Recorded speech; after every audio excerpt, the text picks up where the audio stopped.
among researchers, practitioners working on wide variety of scientific areas with a common interest in improvement of engineering, technology, and knowledge management related tools and techniques. It aims to bring the academies, admissions, practitioners jointly discuss the deliberate through their plenary talks, paper presentation on the theme engineering information technology. Operations and knowledge management, the conference will provide a common platform to foster research relations between these universities and the industry. The vision of the conference is to bring together technology experts in one venue, not only to present breakthrough research in the area of computation, automation, application, but also promote practicality, applications in interdisciplinary exchange of ideas. Now I would like to pass on to my co-host, Moktik Kalra.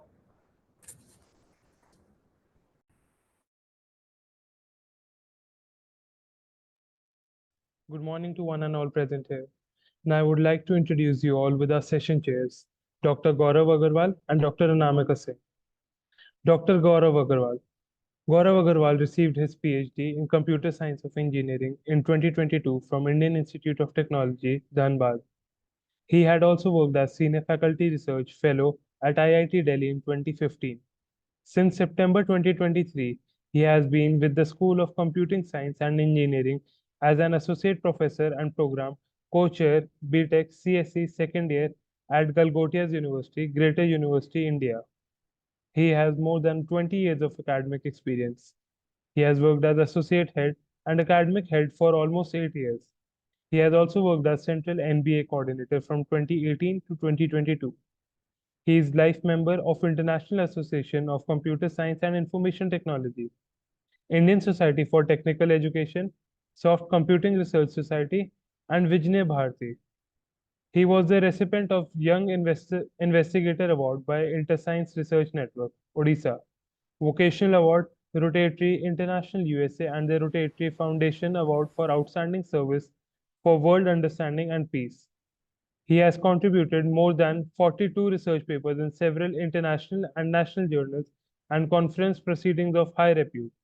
He has also filed 8 Indian patents, out of which 6 have been granted. His main areas of research interest are speech, signal processing, genetic algorithms, and web search engines.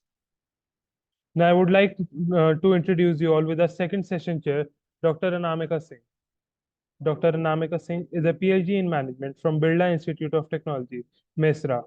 Prior to PhD, her academic qualification include Masters of Business Administration from Indian Institute of Information Technology and Management, Gwalior, and Bachelors of Technology in Information Technology from JSS Academy of Technical Education, Noida.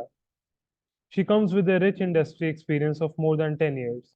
She has an academic experience and her areas of expertise include various domains of information technology and management. She is currently serving Amity University, Noida, as assistant professor in AIBS. She has presented various research papers in both national and international conferences. She backs paper publications in Scopus and SCI journals. Now I would like Dr. Gaurav Agarwal to address the audience.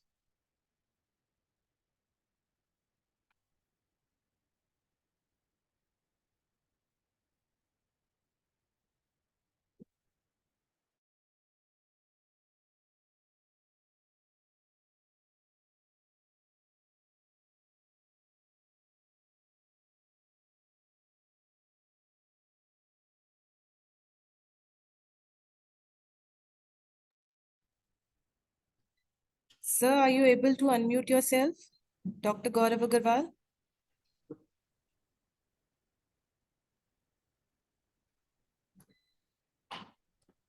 Sir, you are unmuted, but you're not audible, sir. Sir, if you have any earphone or headphone, please.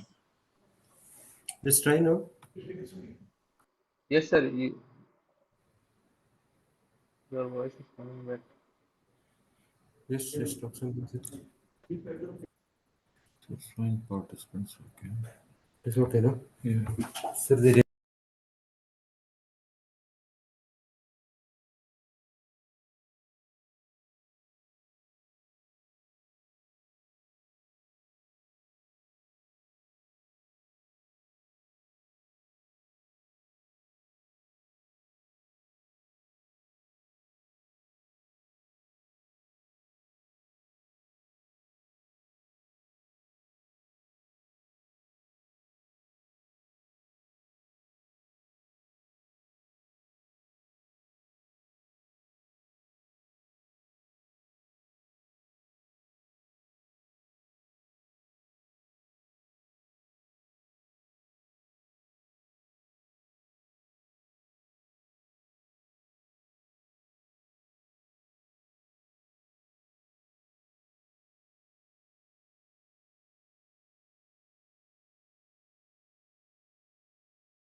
Hello, am I audible, ma'am?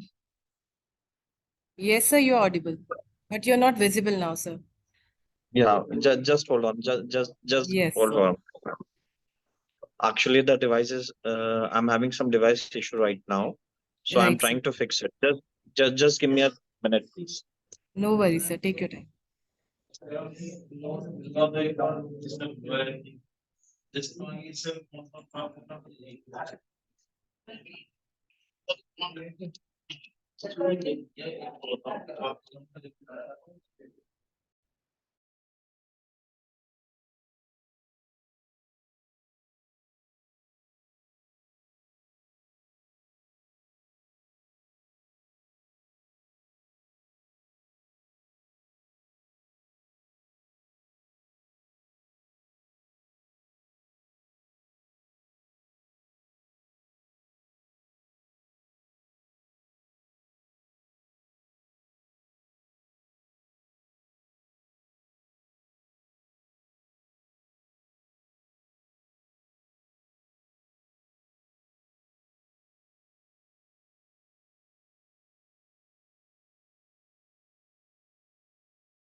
Am I audible now, ma'am?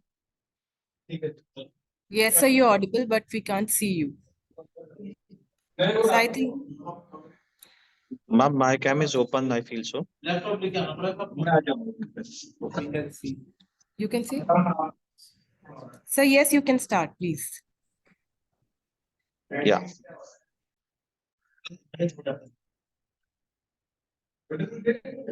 A very good morning to one and all present here. As I'm very thankful to Moktik Kalra for giving a wonderful introduction of mine. Before starting anything, I simply request you all the participants or the presenters, I must say, you present your paper in a very good manner, in a positive attitude. Whatsoever you have done, just try to clarify each and every point. Take your full time and don't take any type of stress.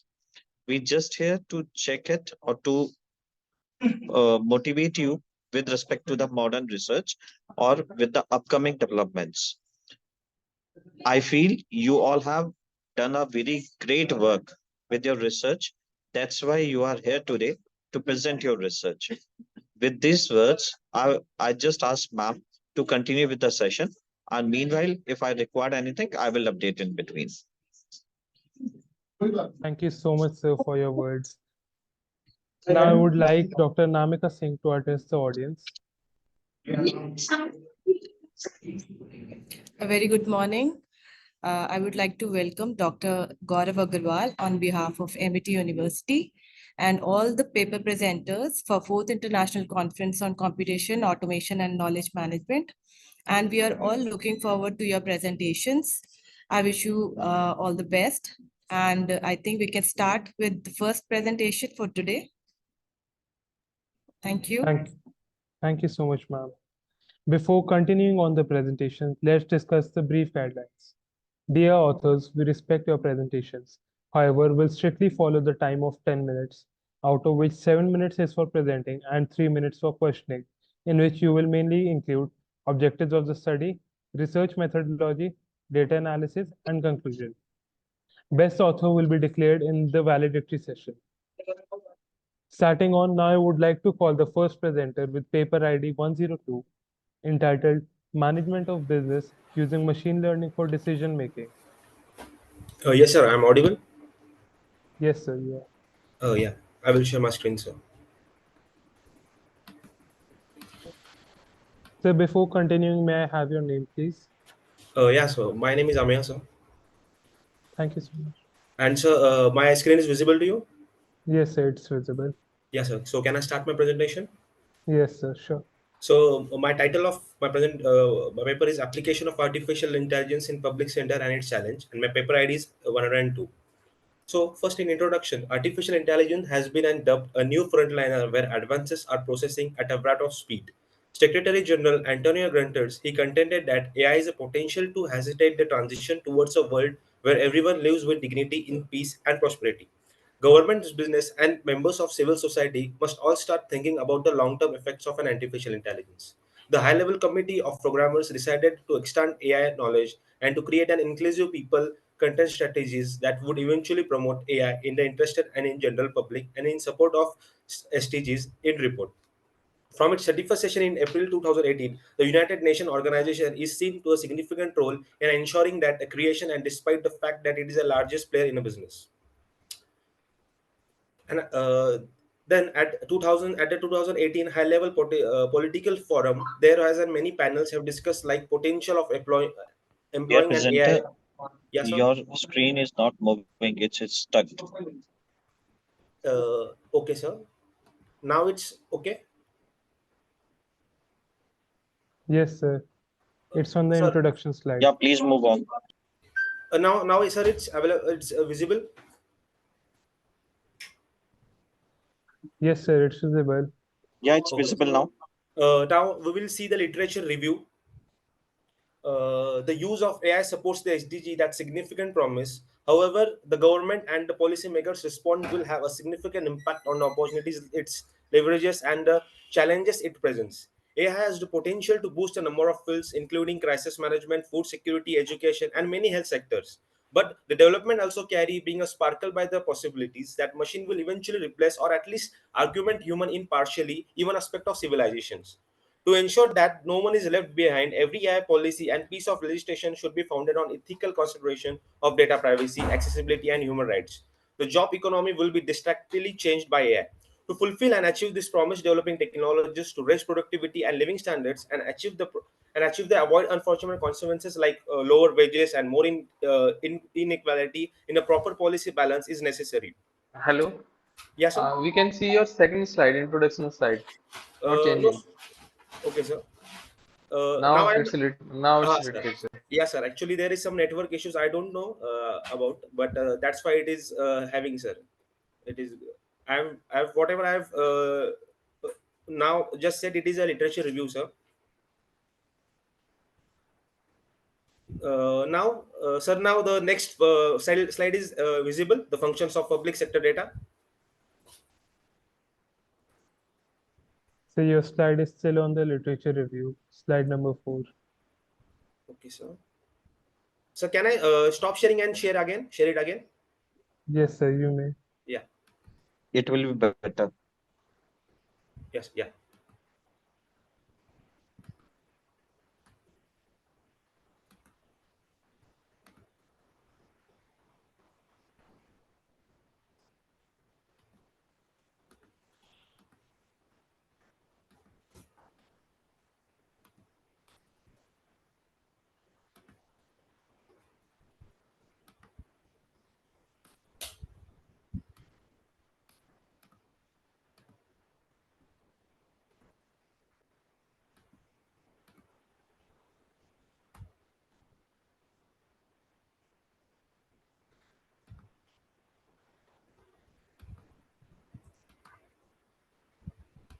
Now is it visible, sir?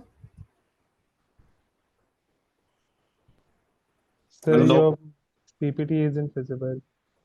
What it is showing, Sir, sir? we can see your folder. It's a track 3 folder and it's still 3 PPT in PPTs are this. there. Yes, uh, sir. Now, sir. no, PPT. No, we can't see your PPT. Just a second, sir. Please reshare your PPT. Yes, sir. Yes, sir.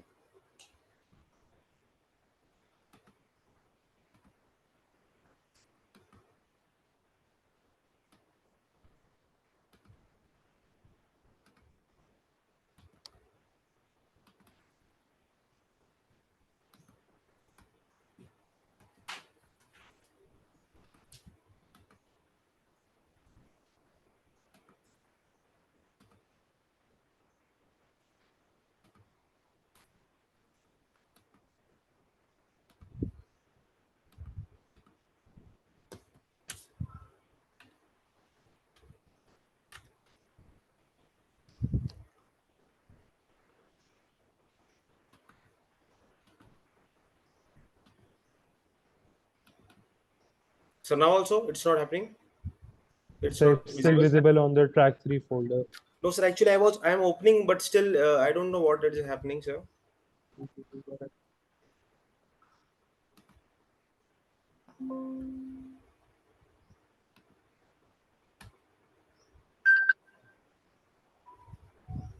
Sir, now, No, No, we can see your folder only. sir, I'm clicking It's a, on that folder only, sir, but I don't know what is happening. when you click on share screen button, can you see your PPT on your share screen menu? Click on share screen button. Now can you see your PPT? Yes, sir. I'm able to see my PPT here. Yes, yes. Now select your PPT and click on share button. What, sir? What, sir? Now you shared again your folder.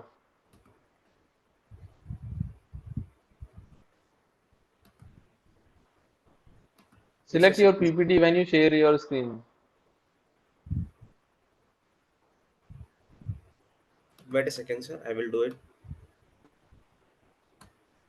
Sorry, sir, for because there is some.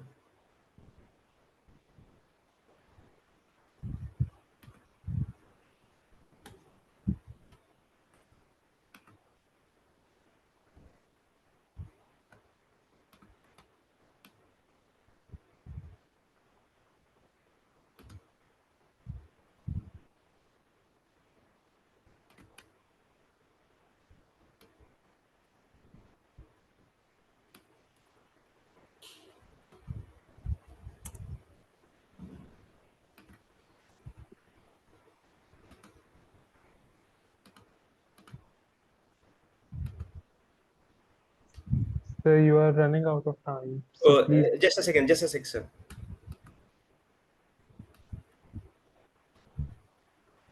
Sir, now is it visible? My PPT. it's just showing your WhatsApp.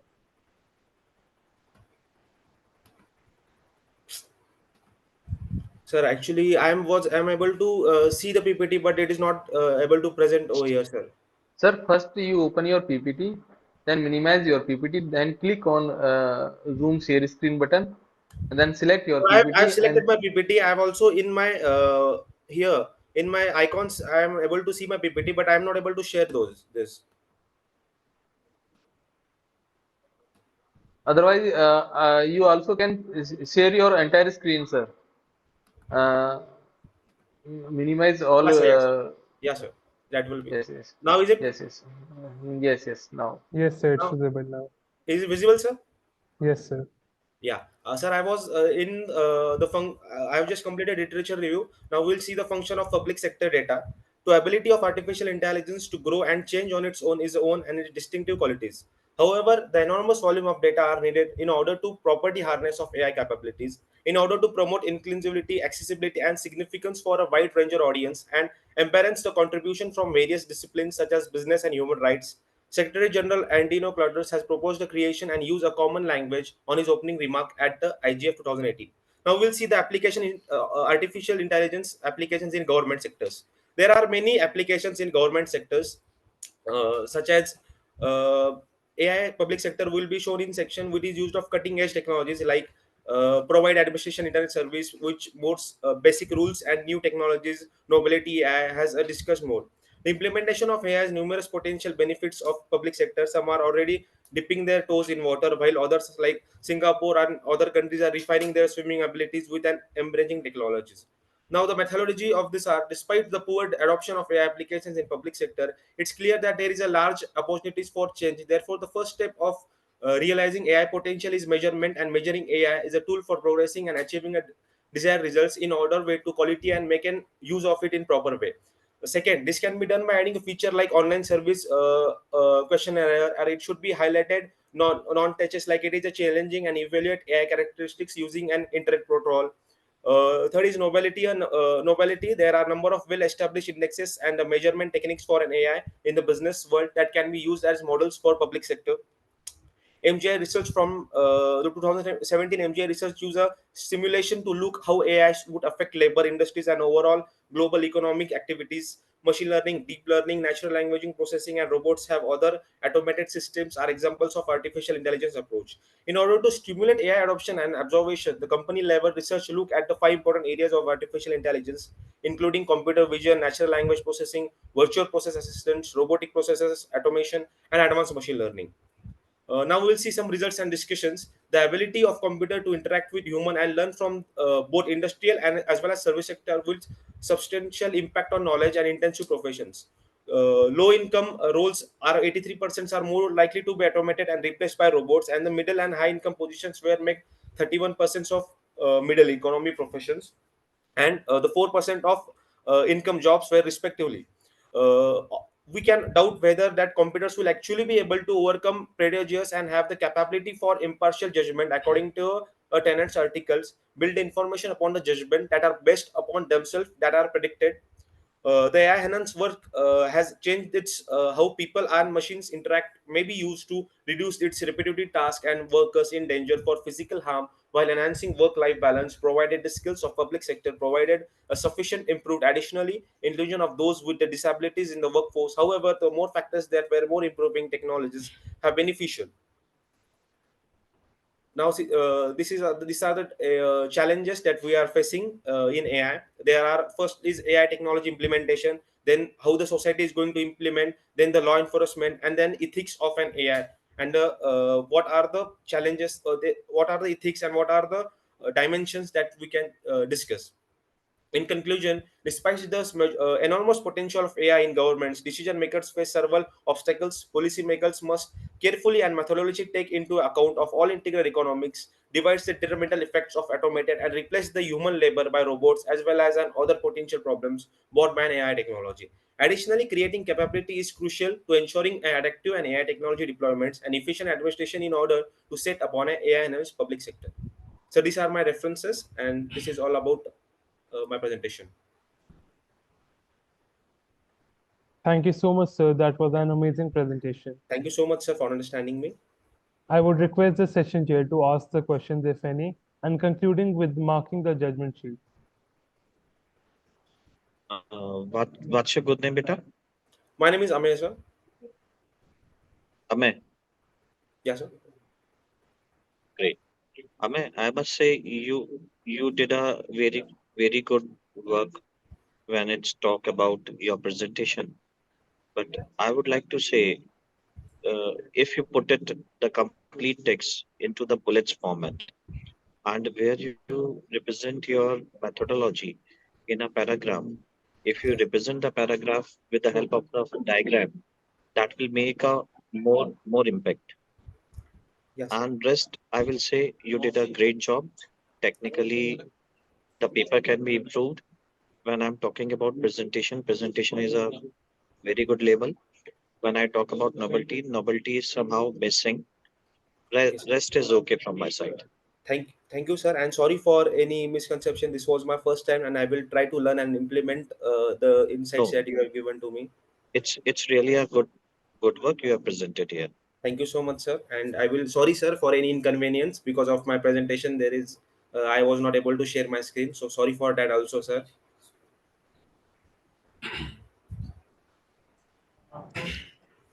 Wait, wait. So, Abhay, the presentation was good. The topic is very interesting. Just a few points I would like to highlight. Yes, ma'am. First thing, the first slide itself, it is mentioned ICRTC.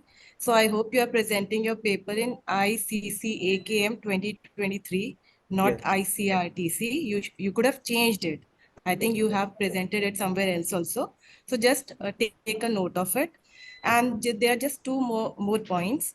Yeah, ma'am. So the topic is very wide. I would like you to just confine it.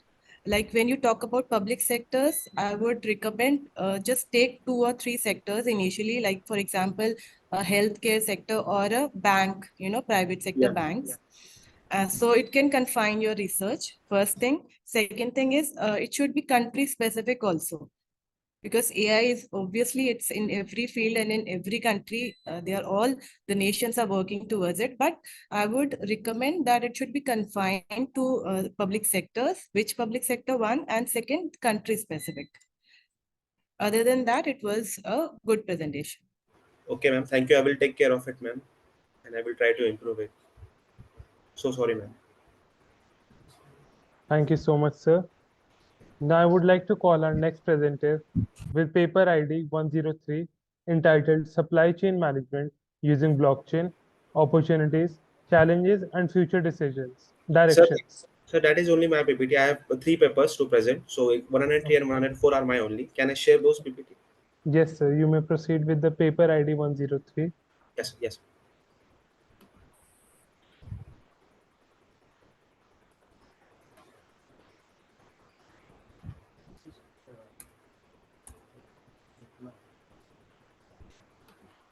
Ma'am, please allow me 2 minutes. I will join back.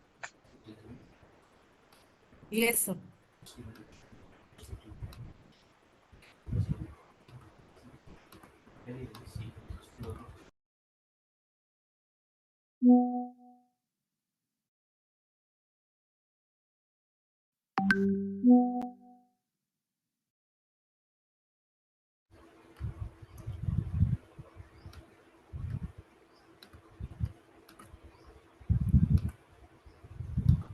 So my screen is visible. Yes, sir. It's visible. Yes, sir. We'll start. So can I start, sir? Yes, sir. You may proceed. My title of my paper is Design and Implementation of Blockchain-Based Technology for Supply Chain Quality Management, and we'll see the challenges, opportunities in context of open manufacture and industrial Internet of Things. And my paper ID is 103. So in introduction, as we know that digital technologies enables data exchange throughout the supply chain, resulting in a variety of advantage, including such as excellent efficiency and ability to apply re-optimization techniques and massive amount of optimization for abrupt and unexpected accuracy. The advantage also helps to reduce the unforeseeable effects and ramifications of other upcoming responsibilities in transition to Industrial 4.4. 4.0. IoT is an establishing a new industrial management methodologies, allowing for and gathering a huge data set for both from inside and outside of the organization. Throughout this advancement, new systems functioning one or more smart and network performs were built. In the law of the number of Internet of Things devices, the industrial sector is expanding on a daily basis, despite the fact that the ascension of IoT devices putting of some organization at risk. Every sector has a unique set of requirements when it comes to security and privacy management. Blockchain is the solution for it by complexing of different networking. It has different networking systems for security domains. Now, this is my literature review. Firstly, what is the blockchain? Blockchain is an irreducible Sir, encrypt sorry and for distributed. interrupting, but your title screen is still visible. Now, I am sharing introduction screen, sir. Now, is it? Yes, sir. And now, sir, literature review. Yes, sir. It's visible now. Now we'll see the introduction of blockchain. Blockchain is an irreversible, encrypted, and distributed ledger technology that is used in shared and synchronized environment in which all transitions are verified and accessible by the consumers. It allows an ecosystem where all networks users may communicate with safely without any requirement of an authorization figure. As a result, by verifying and preserving all activities via console mechanism, it removes and need a centralized organization. Now we'll see the fundamentals of blockchain. The following are the qualities of blockchain that distinguish, and it is very important. The main advantage or the main disadvantage of blockchain technology is that it overaims the irreversible nature of blockchain technology. That recipient is not entitled to any reimbursement until a fresh activity is made by a sender. Now this is the disadvantage that I'm going to explain. The blockchain is like the first is the energy use, how we are going to use it. The second is price, that not everyone can afford a blockchain method for supply chain. And third is unnecessary regression and rigor position.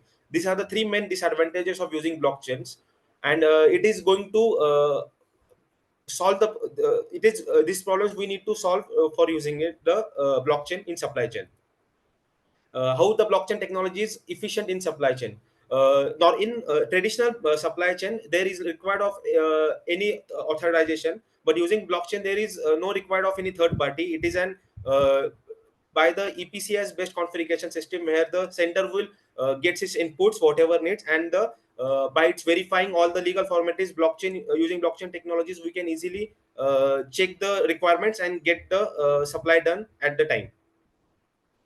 Now the challenges in supply chain is traders, technologies, transition and transparency, and faith. So in this is the cycle where the supply chain works, and these four factors are very important in supply chain. The traders which are going to trades, after traders they are need some technologies, they need to some technologies, and after learning those technologies they need a trust factor or the transparency between the sender and buyer, and also the most important thing is faith in this. So in this all transition there is no any involvement of third party app, there is just an blockchain where it just checklist all boxes and supply the products. The use of, now we'll see the uses of blockchain for science activities, or blockchain use being a variety of industries. This is the data where how the in worldwide how many how the blockchains is used and it's developing in different industries. In we can see 12% is increasing in manufacturing products, then in governments, then in financial service, then e-commerce sectors, then e-education sectors. These are the domains where the blockchains are implemented, and they are growing rapidly as we can see the data. Now we'll see the combining of a complete package. By using the combining of package of IoT, it is also all Internet of Things blockchain sacrifice identification of a person where identity. Moreover, they influence the supply chain methods and applications, and will have impact on sourcing, producting, and scheduling of inventory. Then unparalleled insights into all elements of the SC, and the modernization of supply chain. The setup of blockchain back the science and such as origin chain in the subject to current research. Now in discussion, the research study explores that viewpoint of various blockchain based study, and how the blockchain is beneficial in supply chain, how what are the advantages of blockchain, what are the disadvantages of blockchain, what can be done, and where it can be implemented. Thank you, sir. This is all about my presentation, and these are the references. Thank you so much, sir, for this amazing presentation. Thank you, sir. I would request the session chair to ask the questions, if any.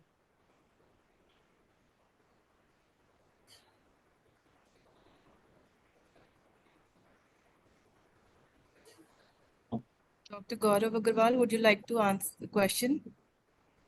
No, ma'am. Please go ahead with it. Okay, I think we can go ahead with your other presentation, Amir. Yeah, ma'am. Yeah. Starting with the next presentation, paper ID 104, entitled Experimental Investigation of Impact of Features on the Prediction Accuracy of Human Activity Recognition. Yes, sir. That is my only. I will share it. Now is it visible, sir? Yes, sir, it's visible. Now the impact of features. Impact. The title of my paper is Impact of Features on Prediction Accuracy of Human Activities, and my paper ID is 104. In introduction, in recent years, the technological advancement in the field of smart device has been remarkable. The functions are performed by taking various data from the sensors such as gyroscope and accelerometer that are placed in those smart devices. These are intelligent gadgets and capable of recognizing and completing daily actions of the users, and that are many communication informations which other devices and systems to a wide range of data connection channels. One goal of activity recognition is to provide an information of user behavior that allows computer system to assist people in their work in a productive manner. In order to recognize human actions, classifier approaches developed from the statistical machine learning techniques that are required. Now, during this feature selection, the face of an algorithm is applied to the collected data set in order to select the features that will use in activity recognition process. Next, the classification algorithm will be trained and tested on the data which result in the prediction of human activities. These are the flow chart, or this is the diagram. Like firstly, data is collected from the sensors, then the pre-processing steps takes place. Then after that, feature extractions of statistical features takes place. And after that, the classifical algorithms, and after validation of that classifical algorithm, the one of the predictions is implemented. So in short, this is the flow chart of the system. For the purpose of assignment and analysis of the various machine learning classification models, the only parameter that are allowed to be utilized are those who have an effect on the performance of the techniques. Because of this, server efforts to analyze the data from an internal sensor have narrowed their attention to only the features. Internal sensors may obtain a variety of features type, some examples which are features from the time domain and features from the frequency domain. This is the literature review. The first author and the working and description is novel feature selection model, a cyclic attribution technique feature selection method for human activity recognition. The second author is Anjetin Iltel, a description-based approach for activity classification using a built-in sensor in smartphones. And the third is focus to build an activity recognition system to be continuously executed in a mobile device in background mode. The system relies on device sensing, processing, and storing of capabilities to estimate and significant movements. In fourth, Dr. J2K Act provides an in-depth look at computational approaches to activity learning from the sensor data. In fourth author, in this paper, author review the studies done for the implementation and the recognition. The data sets that which we have used is the link is given for an machine learning, and then after that the feature selection were taken place from the accelerometer and gyroscope and contributing and supplying rate of 50 hertz frequency, and after that the signals are filtering and used for median filter. Also Bloodworth filter, a third ordered lower pass type, has a 20 hertz corner frequency in order to decrease the noise. Then the acceleration signal has divided into two parts by use of a second Butterworth filter low pass, and after that some of the signals that modified using FFT generation, the F body acceleration XYZ, then F body accelerator jerk XYZ. These are the different features like jerking. Then we have to predict the value. So these are the different parts or different systems. And then the feature vector variable, it is estimated use the signal pattern which is included in the following three axial signals like it X, Y, Z axis and denoted by the symbol XYZ. Now, this is an experimental analysis. After undergoing these changes, the data collected from the various sensors purchase a total of 7 characteristics that I'm going to say here, like it acceleration, jerk, then gravity, then body acceleration, then body gyro merge. These are the different characteristics or different characteristics for prediction. The where this is also a list of experimental analysis that we have done, list of the variables for which estimated are being derived for making use of these signals like features variable, mean, standard, medium, max, mean, energy, correlation, max length, mean frequency, skewness, kurtosis, and branch energy. While using the full 561 columns features, vector wheels are the best accuracy. It is not necessary to use all this feature for activity prediction. The total number of features changes from signal to signal. Tables here provided the features of count per signal. There are many features, but we cannot work or we cannot train all the model. So whatever we required, we can just train the model and extract the features on it. They are freshly generated features, values, and ordered from heights to lower using. The data was examined using a 7 distinct machine learning methods. As a result, we can see that this is the results that we have gone, the accuracy results by using different domains. First is neural network, stochastic general descent, then is logistic regression by decision tree, then support vector machine, k-nearest neighbor, random forest. Then in conclusion and future scopes, when we are attempting to solve a category issue, features play a key role. The goal of the study is to minimize the amount of characteristics used for prediction. We draw the conclusion that feature selection is any problem statement may be made by allow for the accuracy classification while also shrinking the dataset size. In further, it is possible that the concept may be used in wide variety of activities, and this method will be able to extend it so that it can support more complex classification schemes. So this is my reference, and this is all about my presentation. Thank you so much, sir. That was really an amazing presentation. Thank you so much. I would request the session chairs to ask the questions, if any, and conclude with marking the judgment sheet.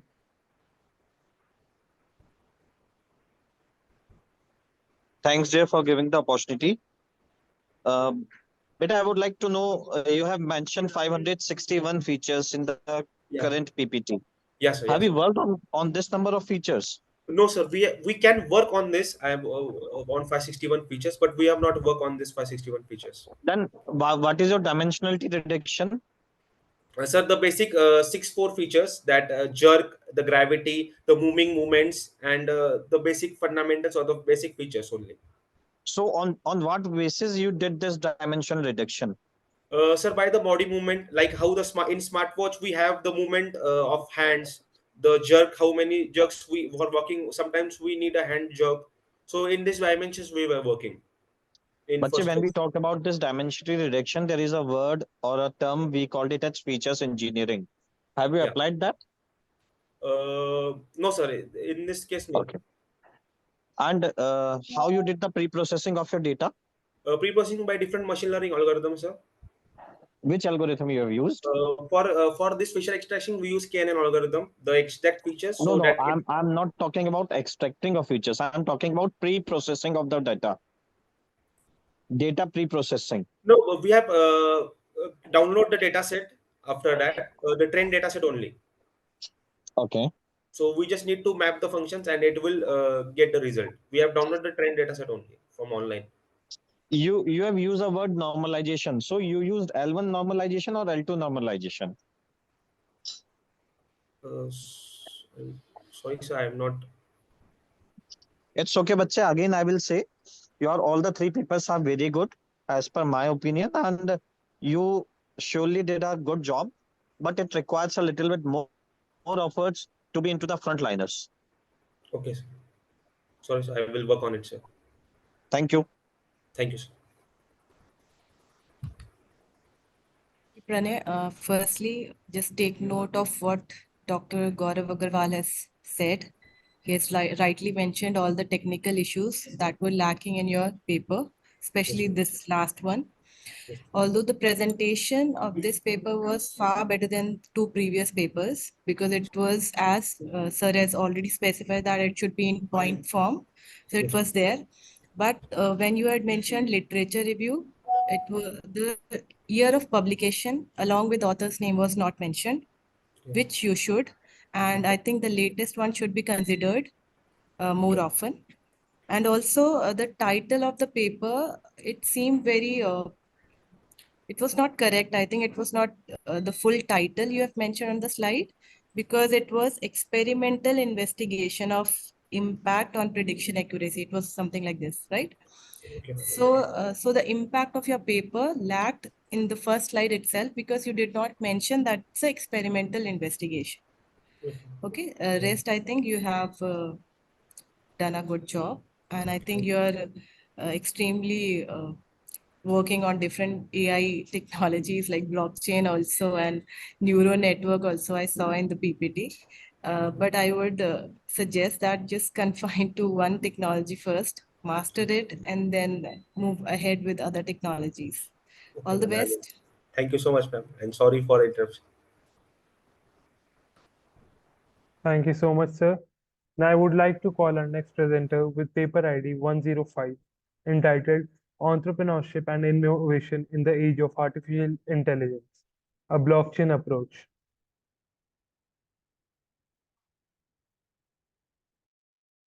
Good morning, sir. Good morning, sir. So, may I share my screen? Yes, sir. Direct share करो ना.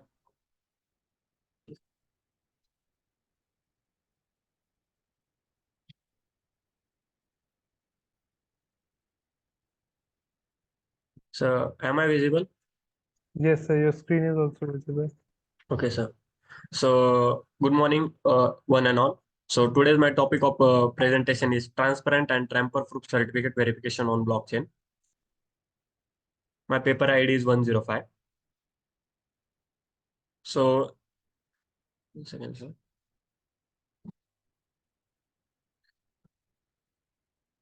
याला कसं खाली कसं घ्यायचं?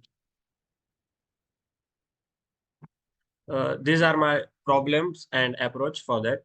So the DApp means decentralization app help us to tackle several issues, that is authenticity, recognize the fake ones, originality, and etc. Many. DApp uses Polygon blockchain to make all these features available. Since we all know that blockchain is decentralized, transparent, immutable, secure, and efficient system. So overall, these features are present in Certify. So next is solutions. Using blockchain, we can create an immutable certificate. These details are associated with certificates are stored under the certificate ID on the blockchain. The DApp makes sure that each certificate has a unique certificate ID. If the details on the certificate and details associated with the ID are not the same, then we can state that certificate as it is a fake certificate. So next is flowchart. So this we can say see that this is a flowchart in which by the machine learning algorithm and blockchain algorithm we have used the polygon blockchain, and for that user interface, MetaMask, React, and hard hat smart contract solidity. So working of DApp. At the very smart, DApp has two types of access. First one is admin access and second one is general access. In admin access, the institute or organization can create a certificate and verify the certificate. And in general access, one can verify whether the certificate exists or not. So working. Let's generate the certificate that is from the admin access. First, we need to detail that the certificates are like put the details in it, like name of the candidate, name of the organizations, name of the course, year of expiry, certificate ID, and etc. The certificate ID should be unique so that we can verify it. Then we will push or upload this data for each unique ID, certificate ID on the blockchain. Then we can verify this data with the help of certificate ID and make sure that certificate is unique and it is not fake. So this is user interface. Like here we have to enter whether the certificate ID, name of the students, name of the organizations, and many other uh, details which are necessary to verify the certificate is true or false. So working like download of the certificates. Going on the next page, you get an option to download the certificate. Just put the certificate ID which you want to download and download the certificate. When we click on the download button, the certificate get downloaded in PDF format in our PC or in our devices. So working. If in general anyone wants to verify uh, his or her certificate is genuine or original with the correct details, then on site there is an option to verify details. Just enter your certificate ID. If the ID is exist, then associated details means certificate is original, and if it doesn't match, then the enter ID is the fake certificate.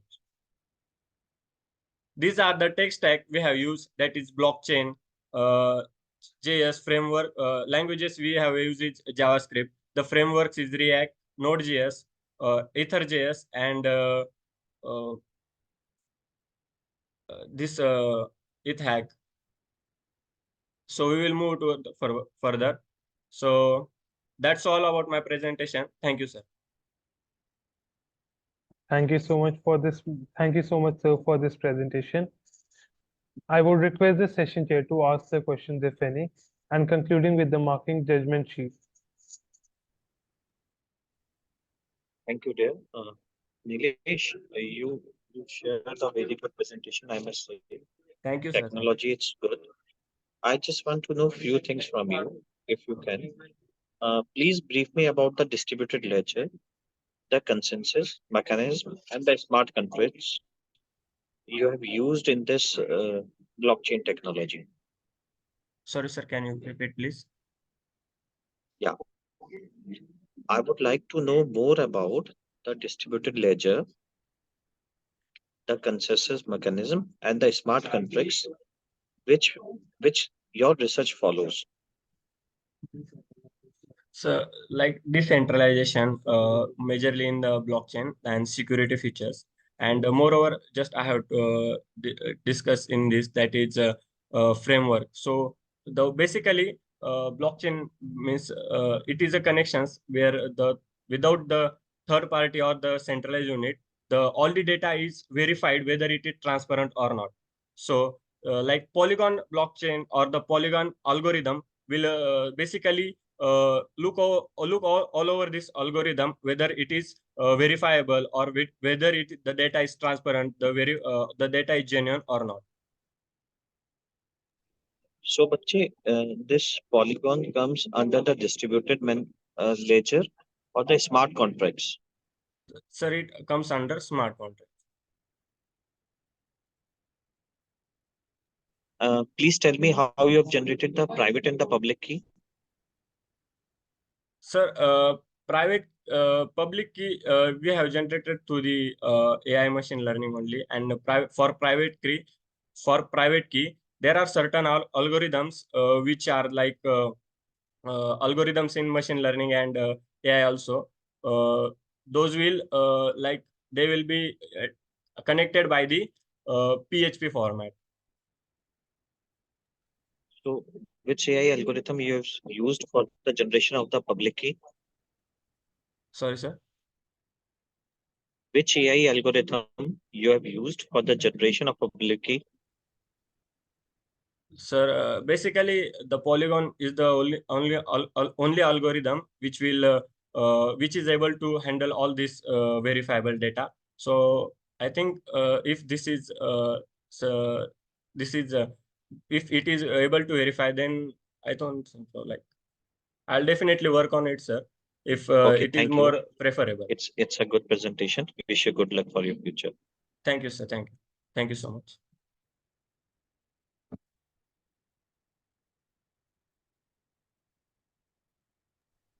Nilesh, Yes, ma'am. which conference you're attending, my dear? Ma'am, ICCKAM, Amity University. And what does your first slide say?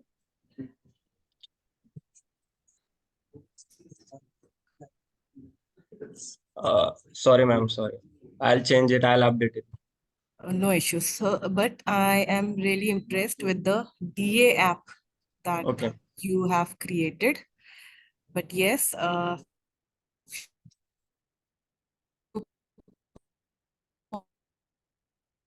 points that Dr. Gaurav has mentioned, but great work. Thank you, ma'am. Thank you so much. Means a lot. I'll definitely work on it and make it more verifiable and more efficient. Thank you so much, sir, for this presentation. Now, I would like to call our next presenter with paper ID 106 entitled Machine Learning and Data Privacy in Human Resource Management. Yes, sir. So I'm audible? Yes, sir. So actually, I have 3 presentations in a row. So I'll start with my first one. Okay, sir. Paper ID 106. Yes, sir. Okay.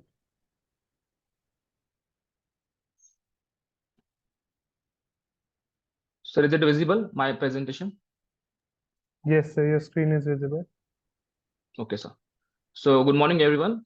I'm Tejas Shirsagar, and my paper ID is 106. And title of my paper is Machine Learning and Data Privacy in Human Resource Management. So let us first see the introduction of the PPT. So machine learning is extending into many different areas, and as a result, it could have an impact on all social aspects of human existence. So this is because it is saturated with consistently increasing levels of or volumes of information and solid economical scientific technology. It is quite difficult for humans to oversee, manage, and analyze such massive volume of data, which is why information management system, that is MIS, were created. A management information system, MIS, is a type of management software that can create databases, handle data, and analyze massive amount of data. So big data has revolutionized every facet of modern life in the 21st century, including corporate organizations, industries, government agencies, social media, and healthcare. It has also altered practices of human resource management. The standard HRMS can perform data entry, query, and statistical functions, but it is unable to analyze the relationship between data samples effectively or forecast how business will evolve in future based on current data. People suggested employing data mining techniques to harvest and analyze massive data to address this issue. So now let us see the research objectives that our paper is going to aim. So first is to investigate the improvement of Indian Police Academy's HR recruitment and selection processes. Second is to evaluate the Indian Police Academy's recruitment and selection processes levels of applications of ML. And the third is to look into amount of complaints that the Indian police acquired in the last 6 months regarding the unfair or unbiased distribution of police candidates to their different sessions. So these are the literature review. So from the papers we are taking a reference from. So now let us see the research methodology. So this study used a combination of qualitative and quantitative methodologies, notably to help interpret the study's findings. In order to strengthen the reliability and credibility of the findings, after conducting the research, a combination of methods and data known as triangulation was used to verify the opinions that emerged. Since they incorporate the finest features of several research methodologies, these techniques have also been used in numerous studies due to their capacity to foster secrecy regarding the findings and so lessen biases associated with single investigations. So in addition, primary and secondary data were collected using survey and literature review research techniques to determine crucial data that was engineered to react to the objectives of the study. So secondary information specifically about the application of ML in recruitment was acquired from sources such as websites and published articles. These sources provided important details on case studies ML was effectively used to attract the new employees and how it enhanced the entire process. So when utilizing ML for recruiting, the source also listed what should be considered, what should be excluded, and the limitations that should not be disregarded. So for the Indian Naval Academy to comprehend the ideal methods for hiring applicants, this could be crucial. A review of literature was used to investigate how arising techniques can be employed or utilized to minimize or entirely elevate time-consuming operations and enhance and ease the duties that are carried out by the HR departments. So on a similar note, a survey assisted gathering the opinions of participants on present study phenomena. So the information was then displayed in tables and graphs to improve the comprehension of the results and make the information more applicable. So these were the results that our paper showed.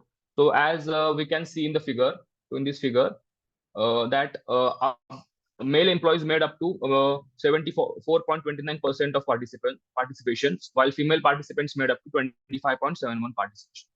So these findings suggest that men hold many jobs within the Indian police and also be indicative of men's propensity to hold influential positions within the workforce. So the respondents' ages varied from 18 to 20, 21 to 25, 25 to 30, and older than 30 also. So according to the results shown in the image above, many respondents in the group were between the ages of 25 and 30. Respondents older than 30 came in second. This was closely trailed by people between ages of 21 and 25, and then people between ages of 18 and 20. So the participants' tenure with the Indian police at the time this survey was done is shown in table 4.1. So 9 respondents had employed for 8 to 6 years experience. 9 respondents had employed for 3 to 5 years of experience, and 2 respondents had employed for more than 8 years of experience, and 18 employees had worked for 3 or less than 3 years of experience. So these are the result tables, result bar graphs as discussed above. So finally, the ML, often known as artificial, has so far been successful in changing practically all fields that have an impact on people's lives, and HR departments are no exceptions. So in fact, has advanced to the point where it now possesses a threat to the jobs of the people who invented it, because in some cases, businesses may find that complex tasks do not require a lot of human involvement and instead choose to train specialized technologies machines. So this allows the investigators to take use of each approach's advantage while balancing out its flaws. So the concurrent triangulation methods made it possible to analyze the findings while giving both types of study equal priority. So this was all about my paper, and these are the references of the paper I used. Thank you so much, sir, for this presentation. I would request the session chair to ask the questions, if any, and conclude with marking the judgment sheet. Mautik, I feel he's having 3 presentation. So let him Yes, sir. Yes, let sir. him complete all the 3, then we will discuss. Sir, just sorry to interrupt in between, but can we just call Manik Arora first, as he has his examination duty going on? So, Okay. So Tejas, I have gone through your presentation very carefully, and I must say your presentation is good. But when when I'm talking about few things, kindly note it down. On the very first slide, you have shown. Please move to the very first slide of your presentation. Yes, sir.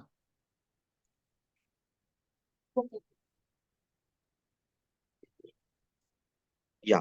In this, the second one. Yes, yes. Yeah.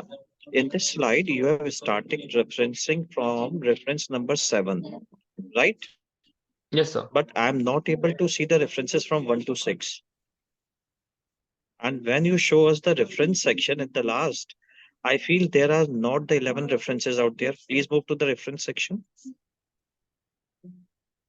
So I have only entered the top 6, sir. not all the references. right? Yes, sir. Yeah. Now go to the result slide. Yes. In this result slide, you have shown figure and table 4.1, right? Yes, sir. Then what about the other figures and the tables?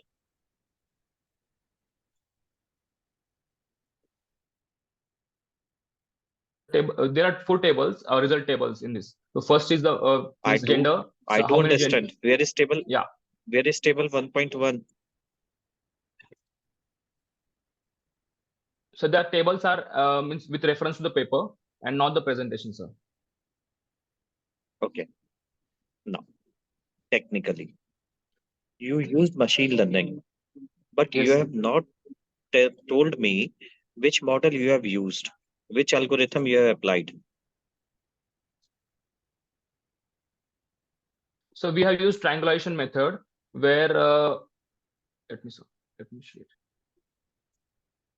Where we are using multiple algorithms to predict the human resource management and to manage that sector. So where we are using some different models like KNN and SVM algorithms. So, have you compared your results with the existing approaches? No, sir, we are not compared. It is just a survey. Then how you can say that your methodology is better than the existing one?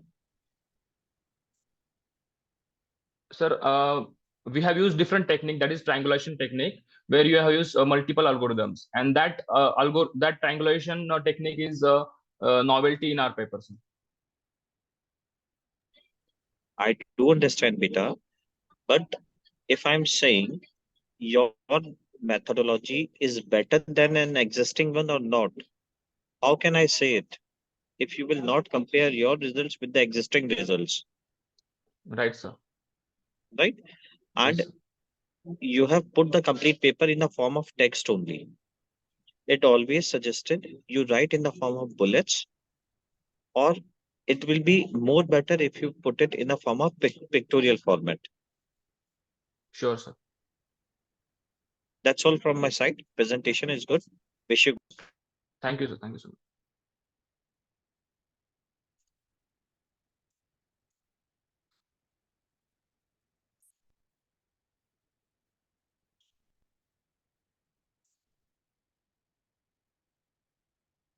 So can I go with the next presentation? So we just have, can we just call Manik Arora for his one presentation? Yeah, please. He has his examination duty. Yeah, allow him. Okay, sir. Yes. Now I would like to call our next presenter with paper ID 284, entitled Forecasting Inbound Tourism in Uzbekistan, Leveraging AI and ARIMA Models for Economic Growth Insights.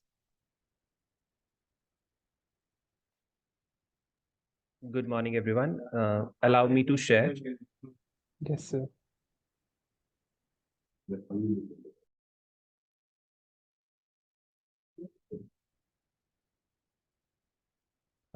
I believe my screen is visible to everyone.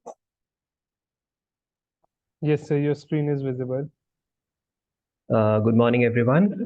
So I am the co-author with this paper titled Forecasting Inbound Tourism in Uzbekistan.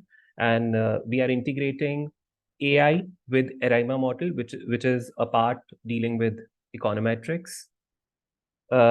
Just to give you an introduction, that tourism is significantly contributing to all the economies which are still developing stage, like India, China, and to the developed economies as well, countries like Singapore, Malaysia. So the tourism sector, it contributes significantly in the economy of Uzbekistan, which is still an underdeveloped economy. And why we are talking about this? Because the government of Uzbekistan is paying a very focus on the tourism development from the past 4 years. This research that looks into the nitty-gritties of how we can use artificial intelligence, machine learning, and integrating it with econometrics like ARIMA model, so that we can predict that how many inbound tourists just to give you a little introduction, that inbound tourists are very, very important for any developing or underdeveloped economy, because these are the people who are traveling from outside the country, so that they are bringing the new money into the economic system. And for a country like Uzbekistan, which is still trying to promote tourism, inbound tourism prediction is very, very significant, especially when the government, one of the key area in the action plan of the government is developing tourism. So we have primarily used time series data to make this prediction. The basic research aim is to provide the detailed, precise prediction that what will be the future trend as far as the inbound tourists are concerned. So this is the diagram of the gap analysis, wherein we have compared the traditional econometric methods and how we can integrate it with AI and machine learning. This is the tabular form of the same diagram. Like in traditional methods, we use more of time series data, whereas in AI and ML based methods, we use different type of support vector machines or neutral networks.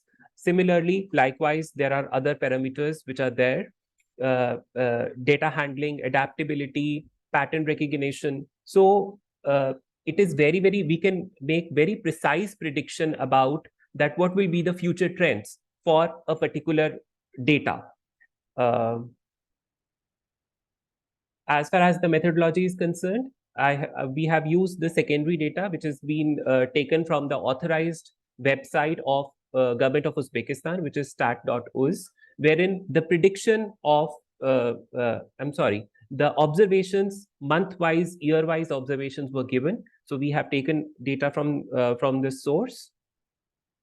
Now, when we talk about analysis, on your left side, if you see the number of inbound tourists which are coming over the years, over the months, and then on the right side, it is showing the predicted inbound tourist. If you see the green line, it is actually it is showing one of the green and orange line on your on the right side of your graph. It is showing the predicted values. So if you see, these lines are showing quite precise prediction. If you compare it with the blue prediction, it is giving quite precise prediction as far as the inbound tourist coming to Uzbekistan is concerned. When we talk about, let me just little brief you about this.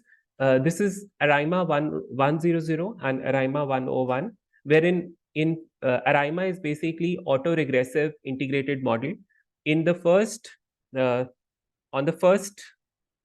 in the middle figures, wherein we have excused the moving average method, whereas in ARIMA 101, we have taken both the previous values as well as the current values. So that is the tabular form of the graphs.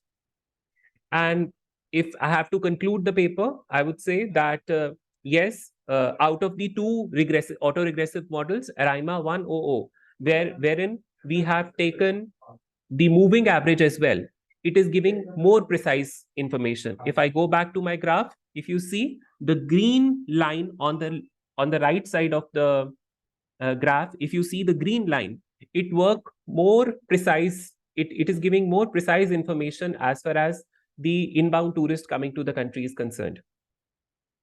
So our primary result, that ARIMA 100 model, it is giving significant precise prediction as far as the inbound tourist is concerned. That's all from my side. Thank you very much. Any questions? Thank you so much, sir. That was an amazing presentation. I would request the session chairs to ask the questions, if any. So, your name is Manik, right? That's right, sir. Manik, you have mentioned during your presentation, you have worked on the time series data. Right, sir. So, which AI model you have used? Sir, the AI part is being taken care by one of the co-author, Dr. Danish Athar, and he's the faculty with us in. He's working in the IT domain, but I mean, I'm sorry, he's in the exam duty right now, so this part is being taken care by him. Very well said, and do understand it. But when you are coming for the presentation, you must have an idea what exactly had happened in this research. Uh, can you please repeat your question, sir? I'll try my best Which to. which ML model you have used for the time series data? Sir, we are trying to develop our own model.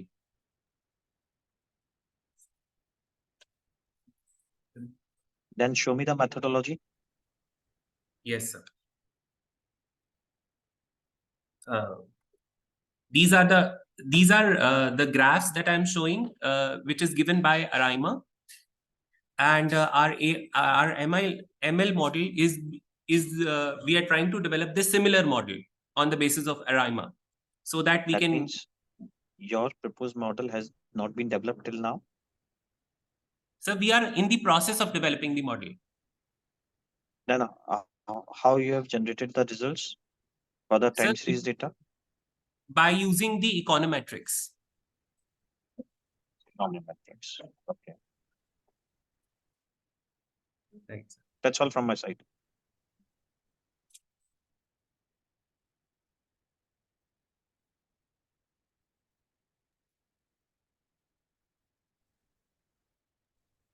Thank you so much, sir. Now I would like to call our next Mr. presenter. Kalra, Yes, sir. we have done with the 7 presentation till now. So 6 have been done.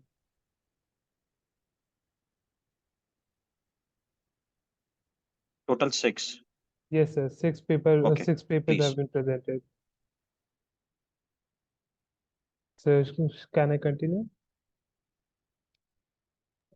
Yeah, please go ahead. Yes, sir. Now I would like to call our next presenter with paper ID 107, entitled Investigating the Use of Artificial Intelligence for Secure and Transparent Record Keeping in Education. Yes, sir. So can I share my screen now? Yes, sir. So the previous participant is still sharing his screen, so I cannot share my screen. Just a second, sir.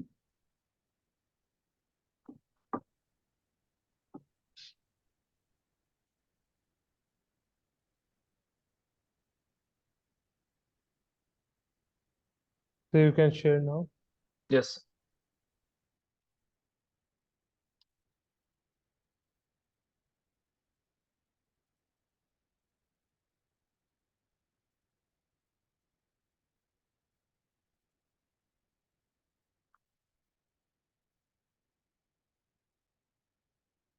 So is my screen visible? Yes, sir. Your screen is visible. Okay, so my paper ID is 107, and the title of paper is An Image Feature Extraction Approach Using Randomized Deep Neural Network Algorithm. Okay. So now let us see the introduction of this paper. So hyperspectral data can be used for a wide range of applications. Theoretically, and real world issues could appear as the complexity of the spectral picture increases. As a result, due to the so-called curse of dimensionality, traditional methods that were created for hyperspectral imagery are no longer effective for processing highly dimensional data. So critical phase is HSI processing, is external feature extraction, which is seen as necessary to combat the curse of dimensionality. However, SHI-FE remains a difficult task because of the geographical heterogeneity of spectral fingerprints. So spectral-based techniques such as principal component analysis-based methods, linear discriminant analysis, etc., were the primary focus of the early research of SHI-FE. So these techniques use the following to extract features from the input data that may be more advantageous in the web address. So hyperspectral data are intrinsically nonlinear due to the intricate light scattering mechanisms of natural objects, making linear transformation based methods less than ideal for the interpretation of such idea.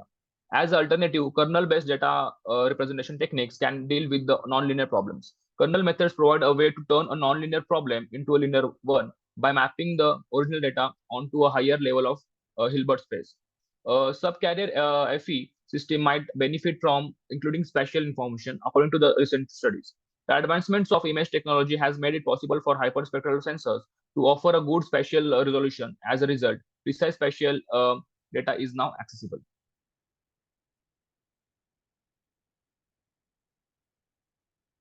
So these are the literature review of our papers. So now let us see the research methodology. So to gather the data linked to the topic, a secondary method of data collecting has been proposed. For gathering the spectroscopic and spatial information, the recommended method used loopy belief propagation and study involvement. To further increase classification accuracy, geographical information was studied to be incorporated into the sparse representation of the geography of the expanded morphological attribute profile. Most of the existence FE approaches in the hyperspectral sensing field only take into account one layer processing, while limits the ability of feature learning. The majority of FE and categorization techniques are not founded in profound way. PCA and ICA are two popular single layer learning techniques. Single layer classifiers include logistic regression and linear SVMs, whereas two-layer classifiers include decision tree and kernel SVMs. On the other hand, neuroscience research shows that the primate human visual system is defined by a series of many stages of thinking, and this type of learning systems excels at tasks requiring object recognitions. In order to recreate the route from the pupil to the cortex, deep learning based approaches that use more than two layers to derive new features are created. These neural nets have the potential to produce excellent results in image categorization and target recognition. So now let us see the analysis and discussion of the paper. So networks built using deep learning techniques typically include more than 3 layers. Deep neural networks are capable of representing complex data. It is quite difficult to train the network without prior knowledge. It was difficult to use this powerful model before Hinton and Salakitano introduced the idea of deep learning because there was no suitable training method. To make use of input data like pictures, speech, and text, a class of methods known as deep learning attempts to learn many levels of data presentations. Deep learning models are frequently developed supervised after an initial supervised training phase. People can learn about higher level features from low level features. So with this type of learning, arbitrary and invariant attributes can be attracted from a variety of tasks, including target identification and classification. The CNNs, SAE, and DBN deep learning models have all been researched in the past. Recent research has shown the CNNs can successfully replace other deep learning techniques for both classification and detection. So in this article, researchers examines the use of CNN models for HSI and FE. So as we can see here, the CNN structure. So first is local connection in the architecture of the CNN, which is the usual simple CNN model. And the next is the shared weights in the architecture. So in the shared weights, the time of computation decreases and also the weights decreases. So this is the simple CNN architecture model with multiple layers. So finally, the significant problem researchers are dealing with is the design of appropriate deep CNN models. So researchers use a tiny local receptive field and from 3 to 5 fully connected layers while designing the spectral deep model. Researchers employ a small local receiver field from the geographical deep model. Researchers utilize a customized 3D network model with providing customer services field in the sub-band and small receipt field in the image space to extract the equipment of HSI for the spectral and spatial based deep model. So the suggested 3D deeper CNN has been found to offer outstanding classification efficiency under the circumstances of few training data by employing correct architecture and potent regularization. The proposed neural model has great potential and offers a new opportunity for the further study. So these are the references, and that's all about the presentation. Thank you so much, sir, for the amazing presentation. I would request the session chairs to ask questions, if any, and conclude with marking the judgment sheet. During the presentation, you have talked about PCA and ICA. Yes, sir. What's the full form of PCA and ICA?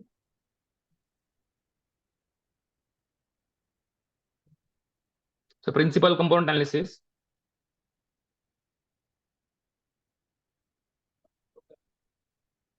Need not to surfing the net. Yes, sir. What's the full form of ICA?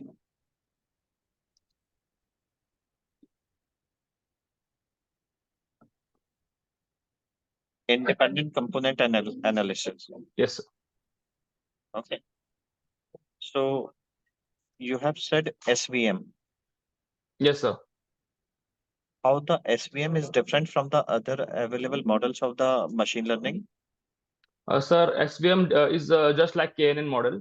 It uses a hyperplane for decision making, and it compares the new data points in the data set with that decision boundary line, which is also called as hyperplane. Beta ji, I want the which property of SVM makes it different from the other models of machine learning. Hmm.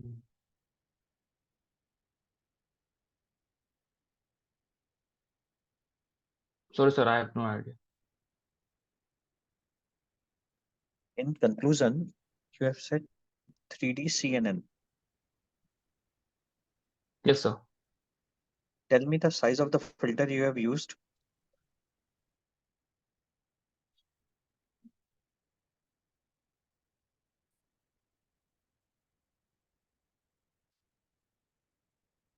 So I'm not recalling it right now.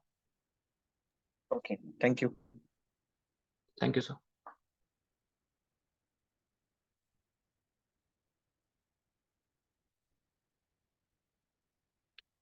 Sir, can I Please go go with my? ahead with your, yes, please go ahead with your next presentation. Yes, ma'am. Next presentation with paper ID 108 entitled Implementation of an Artificial Intelligence Learning-Based Trust Management System in Social Internet of Things.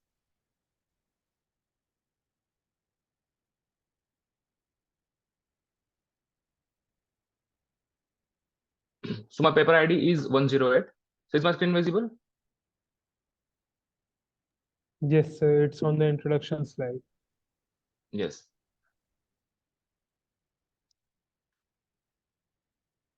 So now let us see the introduction of my paper ID 108. So cybersecurity has become increasingly important for both individuals and state due to the widespread use of technology and the internet in our daily lives. So although these advancements have made our lives easier, it is now crucial to take action in the sector because of the rise in cyber attacks. Additionally, the forms of cyber attacks have changed over the past 20 years, which is another crucial aspect. So new cyber concepts and threats have emerged and are being researched. To meet the demands of students who want more than just traditional classroom-based activities, the higher education field is experimenting with the integration of information systems and technology. E-learning, webinars, and other virtual materials are being combined with face-to-face components to create new course delivery formats. Since synchronous and asynchronous interactions are possible, it is essential to foster credibility and engagement among participants of virtual education platforms. Asynchronous education is conducted at the recipient's schedule, allowing for exchange of ideas or knowledge without the participation of other individuals at the same time. On the other hand, synchronous education takes place in real time with simultaneous interaction for interaction from all users. So what our research aims is to the student knowledge of cybersecurity knowledge during the virtual learning session will also be examined inside the context of this information, as well as their interest in receiving training in the area. The second goal is of this research is to gather the information that can be used in future investigation into how to improve students' cybersecurity knowledge depending on the results of the conceptual paradigm. So now let us look at the research methodology of the paper. So the study of the security in e-learning should equip students with the necessary knowledge and skills to protect themselves and their data, while also promoting the responsible and ethical use of e-learning platforms. So methods and procedures are standardized and systematic approaches used to solve problems or answer questions in study field. They involve a step-by-step process that helps to ensure that the solution is accurate, reliable, and repeatable. The process typically involves the next steps and methods observed. So collecting the necessary information on the e-learning security measures and students' perception of them, designing a questionnaire that addresses the study's objective, selecting the right sample of respondents, analyzing the information gathered, and concluding the findings. As the population of the student refers to the group of individuals that the research is focused on, it must determine the generalizability and validity of the research findings. Since studying the whole population is costly and impractical, a sample is selected to observe and measure the study hypothesis. So now let us look at the result and discussions.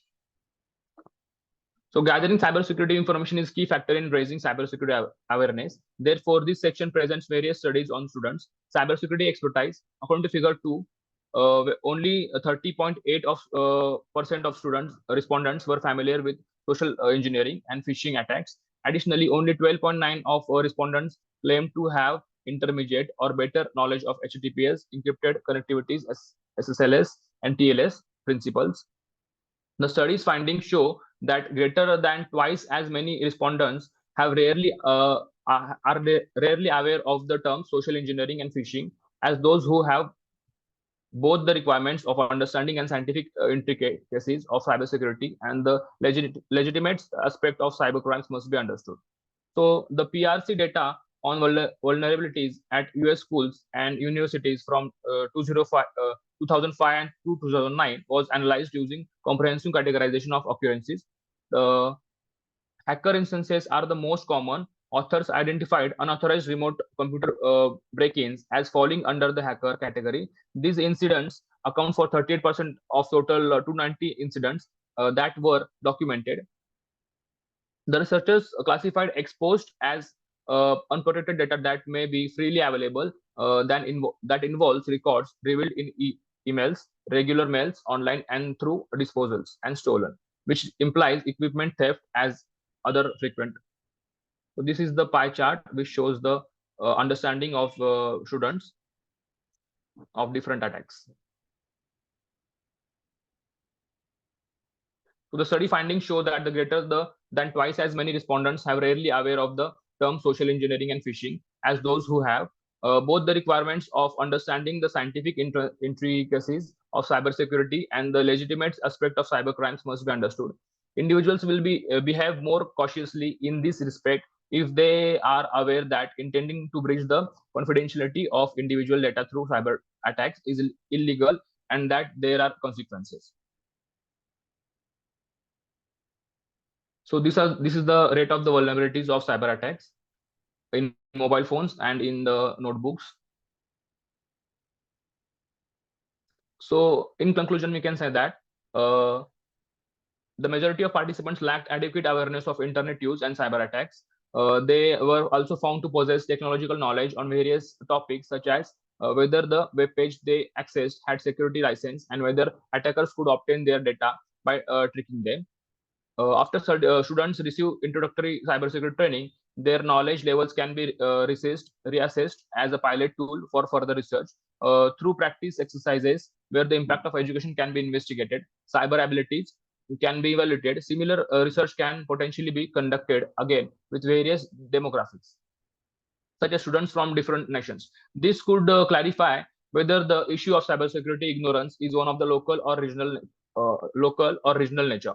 Further research may also provide remedies by evaluating how well students or other demographics perform in specific domains such as social media, credential management, and malware. So that's all about my presentation, and these are the references I used.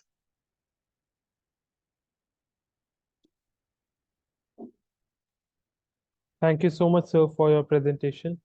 I would request the session chairs to ask questions, if any. I don't have any question, but I would like to say, during the study, you have taken up data 2005 to 2009. Yes, sir. But you are talking in 2023, so you must have the updated data. Secondly, as I've told you from your first presentation, presentation is not about reading the slides. It should be well understandable. It should be in a blurred format, and the concept should be represented in a form of figures. During Yes, your sir, I'll all take three care of it. presentations, I'm not able to find the complete methodology or the research methodology, proposed methodology, I must say, that is lacking in your papers. At the same time, I must say, these are the great efforts you put in during your all presentations. Wish you good luck for the future. Thank you, sir. I'll take care of all of your insights and improve in further. Tejas, I think ma'am. your paper is based solely on literature review. Yes, it is survey paper, ma'am. It's all qualitative, right? Yes, ma'am. You have not done anything quantitative. No, ma'am. And it's to my surprise, I don't know why you have chosen Shanghai University students, I guess. Somewhere ma'am. you mentioned the respondents, they are from Yes, ma'am. Shanghai University. why Shanghai University? Ma'am, actually, we are using a survey report here. So the report was already done, and we are just accessing that, and we are just analyzing that how that cybersecurity knowledge can be improved in in those people, in the students. Okay. I think a study in India could have also served the purpose, Yes, ma'am. but specifically you have chosen Shanghai students only. Yes, ma'am. Actually, we took the data from 2006 to 2009, as sir And told. in all your papers, I think, as sir has also mentioned, no conceptual framework model is there. Are you planning to add it on in future, or are you just going to go ahead with this? No, ma'am. Definitely, we'll add it in future, ma'am. Because that is going to add a value to your paper. Yes, Okay, ma'am. and the secondary data is something that we look forward for. So I would request you to add something more quantitative to your papers. Yes, ma'am. Sure. I'll add it. All the best. Thank you, ma'am. Thank you so much. Thank you so much, sir. Before continuing on the next presentation, I would like to remind the presenters about the brief guidelines and strictly follow the timeline of 10 minutes, out of which 7 minutes is for presenting and 3 minutes for questioning. I would now like to call our next presenter with paper ID 110, entitled A Critical Evaluation of the Application of Natural Language Processing for Enhancing Text and Speech Mining. Hello everybody. Am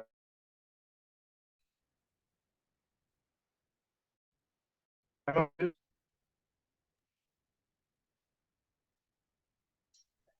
Sir, your voice just cracked. audible right now? Yes, sir, you are now audible. Okay. I'll just share my screen. Just give me 1 second. So, as introduced, my topic was introduction of NLP in the process. So, let us know what is NLP. So, NLP is basically a computational text processing approach. The name suggested, NLP is natural language processing, which is used for versatile nature and continuous progress. Now, let us go through the spectrum and computing processes. So, it helps in understanding a spectrum of computing processes and essential in beginners. Various approaches exist in linguistic analysis during NLP execution. So there are the processes which are used in NLP execution are tokenization, segmentation, after that lemmatization, and etc. Now let us go to the next slide. What is NLP-based approach differentiation, which we are providing? So the variation between NLP-based approach often revolve around the utilization of weak or strong NLP methods. Now, what is weak or strong NLP methods? In weak NLP methods, what we see is only text lemmatization is being done. But in strong NLP method, along with text lemmatization, some more suggested approaches are also been done, which also helps in suggestion of new language texting. Now let us go through the NLP as a part of AI. Human-like language processing identifies natural language processing as a subset of artificial intelligence. Advantages of NLP applications are field-like sentiment classification, information retrieval, document categorization. There is one more example for this thing, which is actually used for resume classification also. So in resume classification, we all know that categorization is being done according to the bag of words, and we can actually gather the information of what we say employee on the base of the required skills. So here NLP has been used. Now going through the literature review, I have generated a literature review where levels of languages in NLP, performative concept of communication, variability of language processing are been mentioned. Let us go through the level of languages understanding in NLP. So there are basically various kinds of languages which we'll go through in next slide. First is phonology. Phonology is basically focusing on evaluating speech sounds which are across words. Now we have always used Google text to speech, where phonology is being used. Now our sound is being converted into text using phonology only. Now going through the NLP system processing spoken input, it is basically the waves which have been converted into digital signals and been interpreted using the rules of languaging models. Now going through morphology. Morphology deals with the conceptual composition of words using morphemes, the smallest unit of meaning with a word. When I speak Aditya, the word A is being actually emphasized while speaking Aditya. So that is being seen through the machine, and that is called morphology. Going through the lexical part, it is actually used for part of speech tagging and cementing understanding in NLP. After that, decision making in tag allocation, which is ambiguous phrase, are assigned in most probable part of speech tagging based on contextual relevance, facilitating accurate interpretation. Sometimes you always see that while we speak in Google Mic, there is been lack or some wrong interpretation being done. So that is due to the low level of lexical being used in NLP programming. Going through the semantic properly, the general people believe that meaning is formed at the layer when so as people can see from definition of levels. Whenever I'll express my feelings, it is being observed by someone who is human or someone who is animal. But machine does not understand this. So for that, a machine learning model has been generated, which actually goes through the semantic of the statement, or we can say speech is accomplished, which is in phonological level. Now, research methodology and discussion and findings. We have gone through various research papers. We have found this discussion and findings. First, that the role of text analysis in NLP in AI technology has helped us in playing a vital role in various technological applications, such as converting unstructured text into organized data for analysis or machine learning. After that, text summarization using NLP has helped in algorithm identifying and categorizing commonly used words, which helping evaluating phrases based on frequent and generation competencies. Now, real-time capturing via voice recognition has been seen. So that is actually the real-time transcribing capabilities widely used in literature news for hearing impaired interview streaming services like Netflix and enable voice commands for video apps. Now, what is the advancement in Imperial NLP? So, progress in Imperial NLP focuses on utilizing deep learning neural network models for interpretation and building of residual. I would like to bring one more view in front of you, that imagine a tree. So, in that tree, various kinds of nodes have been assigned. Whenever a machine requires, let us take an example of ChatGPT only. So, whenever a ChatGPT requires an understanding of some sort of paragraph or input which has been given, it actually places it in various forms of trees. Now, the tree actually works a vital role in making the machine understand, so that each and every point is being covered and proper output is being generated. So that is the advancement in Imperial NLP. What is the benefits of NLP used in assistance? So it helps in computer and converting people their native languages and performing various language related tasks such as reading, speech recognition, sentiment analysis, and comprehension. Now let us go through the text analysis and artificial intelligence. So the text analysis involve collapsing of concepts on organizing text for better understanding and analysis of judgment. The role of chatbot in AI is basically based on the system of human communication via speech or text. 24/7 assistance is faster response times is been observed in various kinds of sites such as PhonePe, BharatPe, where your tokens have been raised and 24/7 assistance has been provided, whether you have any kind of doubt or not. Now, this is the conclusion. We have covered significance NLP information management, deep learning based research, text mining in NLP, insights from speech to text analysis, and these are my references. Thank you so much, sir, for this great presentation. I would request the session chairs to ask questions, if any. Aditya, I must say, as it is a review work, so nothing much to say. But Yes. if you present the literature review and the comparative study in a form of tables, then it is very easy for us to understand it. At the same Right, sir. time, Right, when you sir. talk about your references, if you put it in that table only during a literature survey or a review study that make a added advantage to your research paper. That's all from my side. Okay, fine. So next time I'll keep this in mind whenever I'll present some kind of research papers. Anything else do you want to ask, sir? No, that's okay. Okay, thank you, sir. Thank you, ma'am.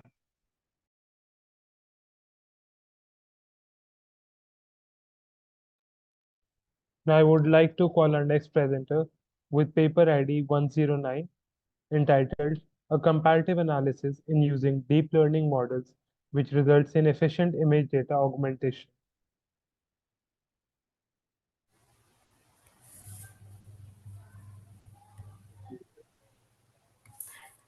Hello, good afternoon, everybody. Good afternoon. Am I audible? Yes, ma'am. Shall I share my screen? Yes, ma'am. You may Please proceed. go ahead. Okay, thank you.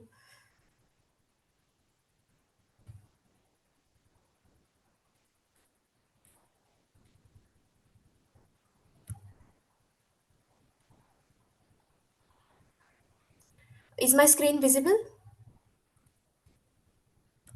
Yes, ma'am. Okay, so I would like to begin with the introduction. So, firstly, we'll be seeing two main concepts in this entire presentation, that is CNN and DNN. So, convolution neural networks and deep neural networks.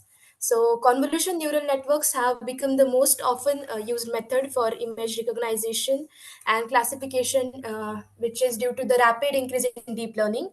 And also, the CNN has attained cutting edge outcomes in the region of classification problems. Yet, despite its broad viewpoints, they still faces several difficulties, and also they struggle with the overfitting and generalization abilities.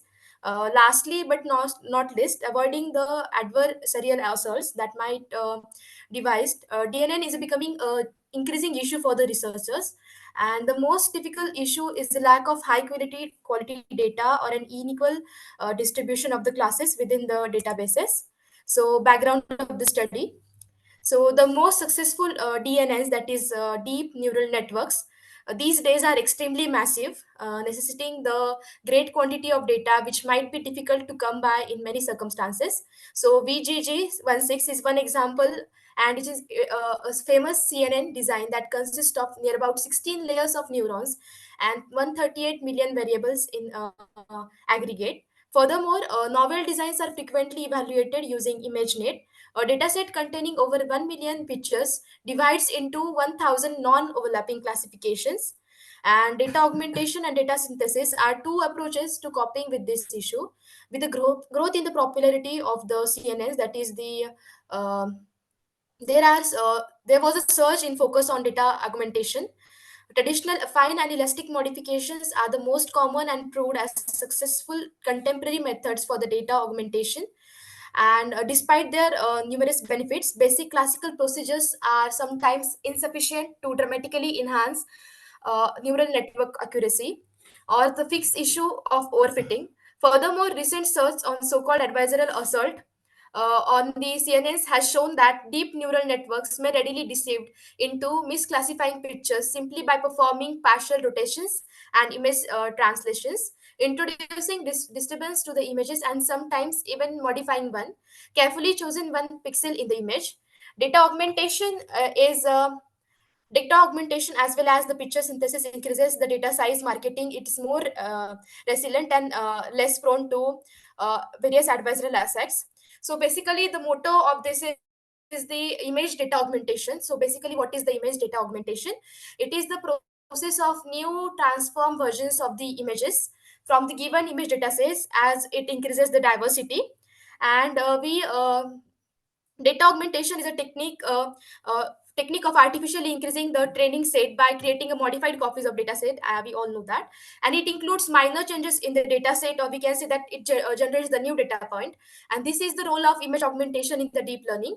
So the deep learning models have made substantial progress in useful feature implementation. This has been aided by deep network architecture, advanced computation, and the access to large amounts of data as well. So deep neural networks have been properly employed in computer vision applications such as photo classification, object recognition, and segmentation techniques due to the implement of CNNs. Moving down to the literature and review. Standard white methods and black box techniques based on the deep neural networks are two broad kind of image augmentation technologies now available. So researchers will quickly describe group of approaches that have had the most influence in the field of picture synthesizing, and augmentation is the part. So the first is the traditional transformations and the second is the adversarial generative networks. So combining a fine picture modifications and color alteration is most common current approach for the data augmentation technique. So spinning reflection, scaling, as well as shearing are a fine modification. Geometric interfaces or deflections are frequently employed as a fine transformations for data augmentation to enhance the number of observation for training the deep neural models. So counterbalance the size of databases and enhance their effectiveness, although there are still topic of study. The then in adversarial generative networks, the generative adversarial network, which is GAN, is a novel and effective approach for doing the supervised picture creation, which utilizes the min max method. And GAN, that is the generative advisor network, have been proven to be a very useful in a variety of image generation as well as in the manipulation task as well. So including a text to image synthesizing, super resolution means creating a high resolution picture from a low resolution one, and image to image interpretation, then image blending, which is the combination of elements of various images to create a new image. This means the various elements of the images are combined to create a new image. And the image restoration also, which restores the missing parts of the images. And the generative advisor networks are based on the usage of two advisor network, that is G of Z and D of X. One of the creates the photorealistic pictures and the other one creates the generated and the other in order to devise the other. So generator G of Z program to identify the fake images from the genuine images, that is discriminated DZ. Many of the times it happens that the fake images are created. So in order to detect such kind of images, the G of Z is used.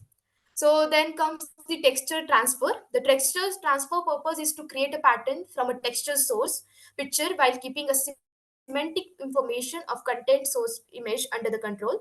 The challenge in the texture transfer is that a specifies pattern to a new picture while preserving the visual properties of the original image, including counter, shading, outline, strokes, and areas. The majority of the traditional structure transfer methods used by the rescaling the picture to a particularly content picture. For instance, image quittling is a popular technique for constructing a separate image by sieving together tiny portions of Trapti, the previous images. Yes, sir. move to your research methodology. It's not all about you are explaining just the terms. Okay, sir. So this is the research methodology. Secondary method of data collection is considered for this research paper to gather the evidence-based information from the various sources. Deep learning methods for the image classification and data augmentations are discussed in this paper, and the effective journals and articles are considered to gather the information based on this topic. Secondary method is effective and significant for this paper to collect quality information from various sources. In comparison to procedures stated above, data augmentation tackles generalization from the training data set, which is the root cause of problem. So, for to avoid this problem, we are doing these things. So, this is done in the hopes of extracting data or extract data from the underlying data set through the advancement. Such augmentations intentionally expand the training time sample by the data distortion or overfitting. As a result, data bending augmentation, the labeling on existing photographs is preserved. Augments include agnostic learning, geometrical and color changes, random eraser, and neutral style transfer. To name a few, then the synthetic instances are augmentations created and added to the training set using oversampling augmentations, combining images, feature space augmentations, and the general generative adversarial networks are all part of this. The two augmentations of oversampling and data wrapping are not mutually incompatible. Before going through the picture augmentation strategies, it is important to put issue in perspective, that think about what makes image identification so tough at its first place. So the recognition program must overcome obstacles such as perspective elimination, then occlusion, backdrop, size, and more typical discriminative instances such as cat versus dog. So researchers can adjust how close the synthesized picture resembles to the design and the content based on the number of the iterations executed. And unwanted artifacts were still apparent after the first five cycles, but generally vanished after about 10 iterations. Using multiple style photos, a single content image may be enhanced numerous times. Despite the fact that the image basis is the same, the finished image look changes due to the variance in the applied style. This enables the datasets. This uh, this this enables the datasets. The researchers wish to the underline that techniques useful is not limited to the scheme. Trupti, Hello. sorry to interrupt you, but Yes, can you ma'am. just cut it short and just tell us 2, 3 lines what you want to conclude? Okay, so I want to conclude that the CNA may not reveal any additional informations. So for that, by using the deep learning technique, we can do the image augmentations for avoiding many obstacles, which I have like already shared before. And this technique is a development of learning algorithms on the other side as well. And it frequently provides the findings that are novel to the human eye as well. Means the picture with which or the image with which the humans are comfortable, such kind of image is generated by this. And also in this I have given the many kind of approaches. Is it done? Just a second. Ma'am, may I give the conclusion or? Just in 2 lines. Okay. So, so the researchers offered a number of regularly used technique for data augmentation, data synthesis in research. So basically in this, I have just presented that the disturb label are generated from the hidden state concepts, and one is even exhibited in the output layer. So data augmentation reduces the overfitting by transforming the small data sets into large data like qualities. So it's all about the data augmentation, DNN, and the CNN. Thank you, ma'am. Right. Dr. Gaurav Agarwal, I would request you to please question. Thank you, ma'am. Tripti, must say you do Yes, a sir. very good work, but at the Thank you, same sir. time, when you show the comparative study, I feel that is missing throughout the paper. When you talk Okay. about CNN, could you Yes, please sir. tell me what are the advantages and the disadvantages of CNN over DNN? Sir, CNN has comparatively less layers than the DNN. So it makes easier to use the CNN because of it.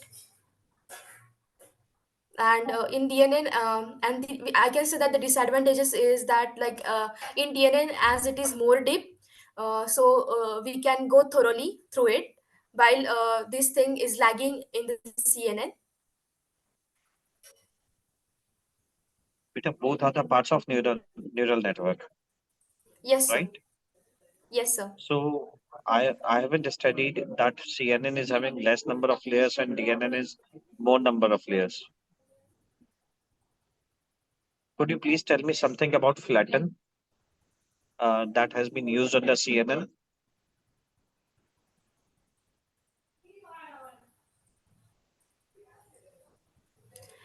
Sorry, sir, I haven't gone through it, but I'll surely What work is on it. kernel?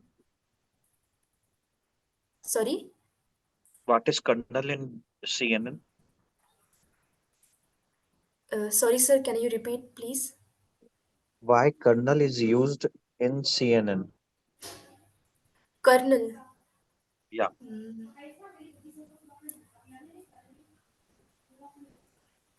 Why CNN is preferred over RNN when we talked about image processing.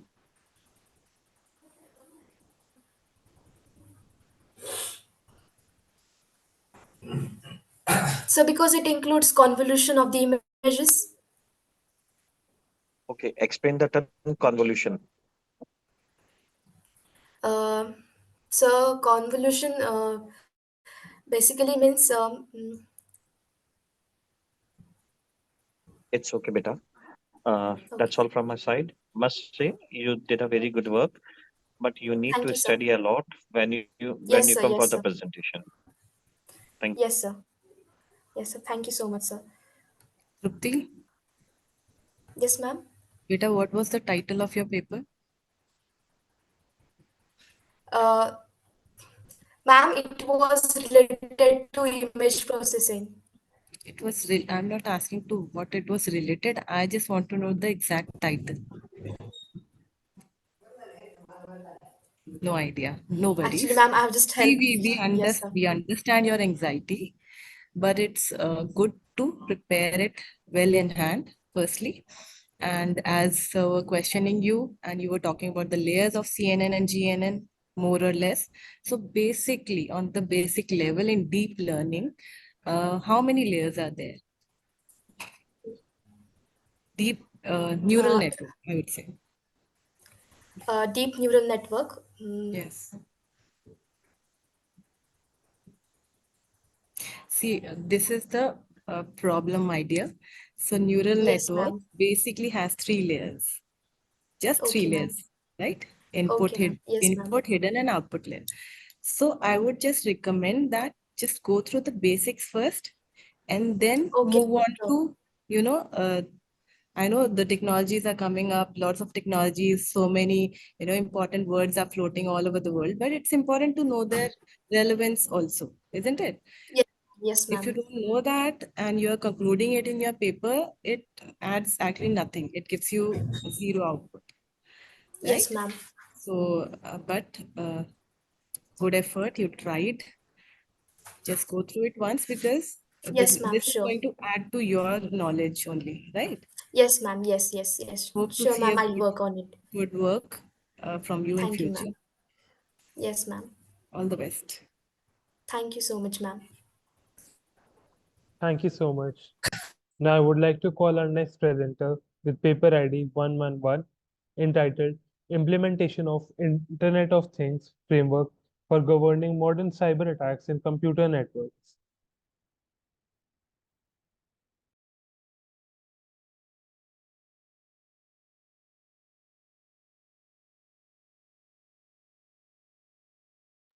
Share the screen.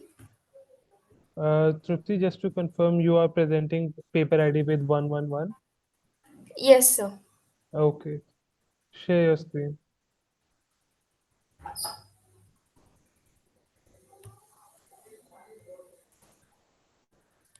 Is my screen visible? Yes, it's visible. Okay.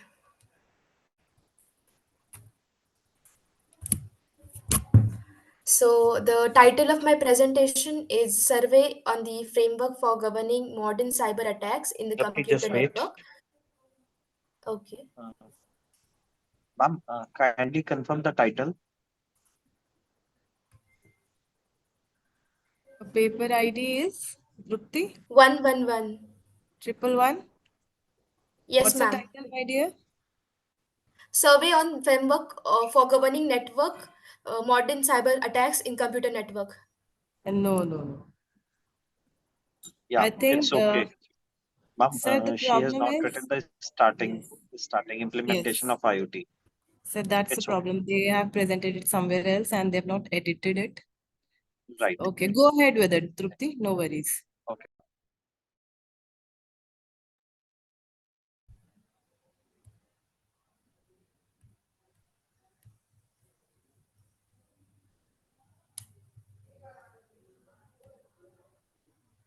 So the survey on framework for governing the modern cyber attacks in computer network. I would like to begin with my presentation.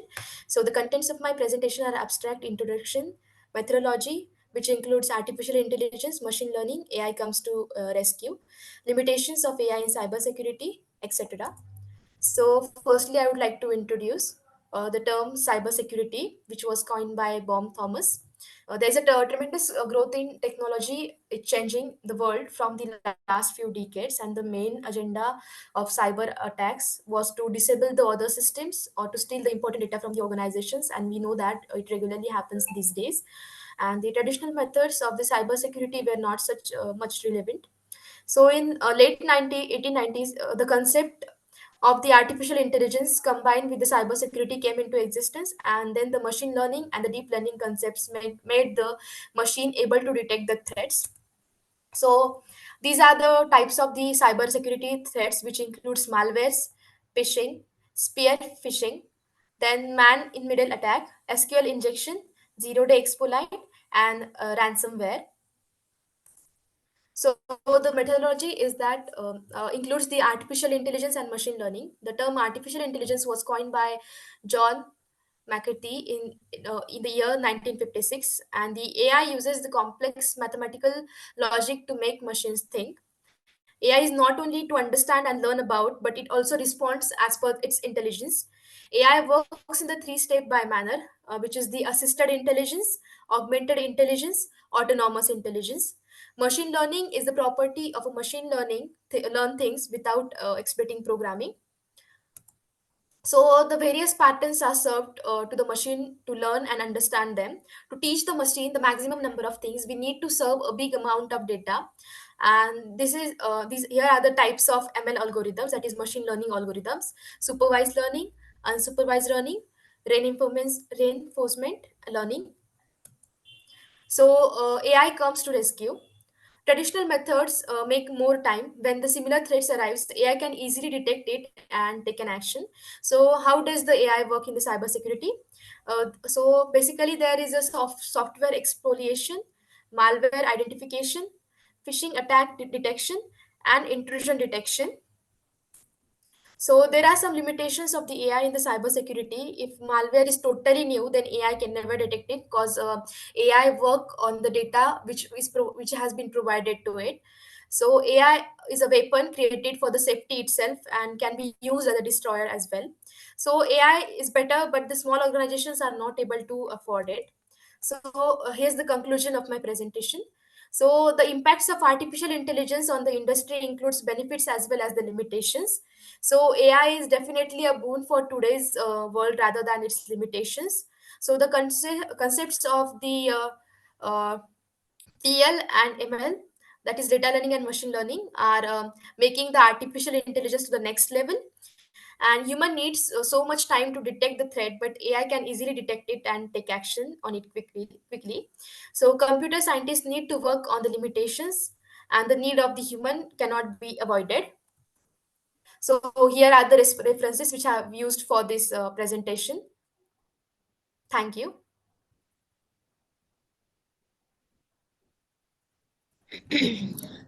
Dr. Gaurav Agarwal, I would request you to please question if there are. Trapti, do you left with any more presentation?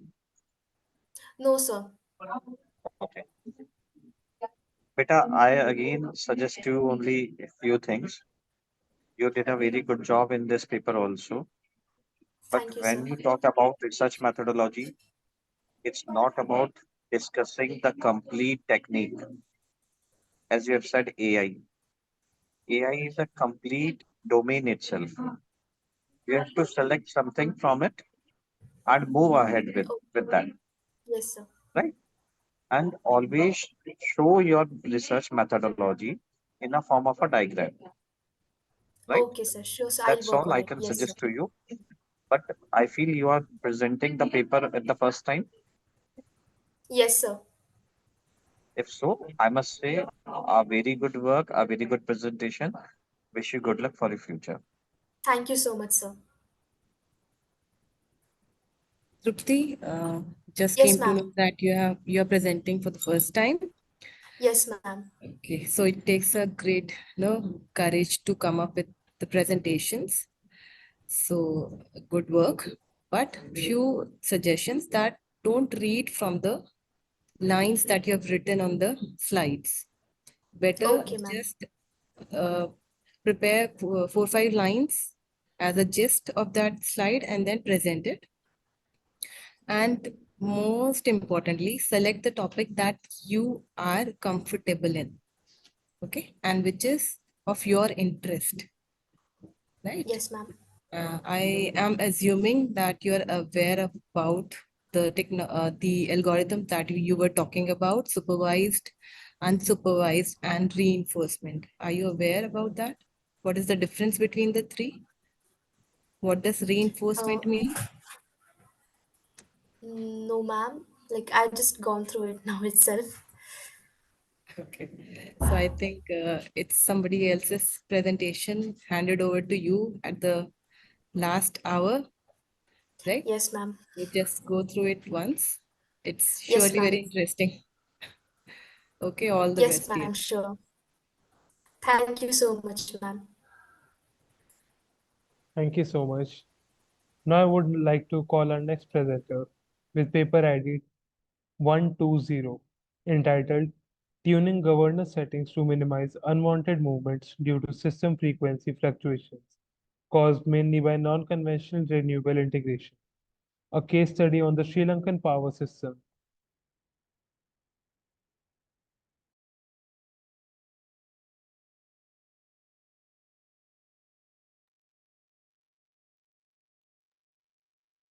Is the presenter with us for paper ID 120?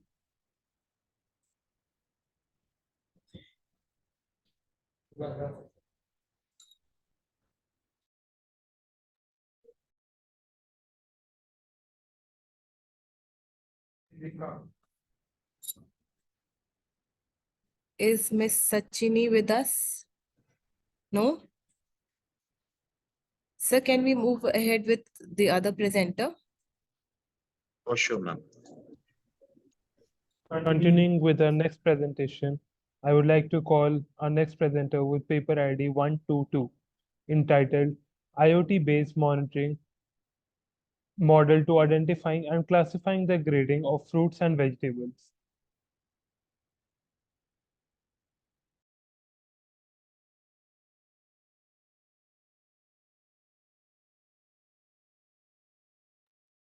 Do we have the presenter of paper ID 122 with us?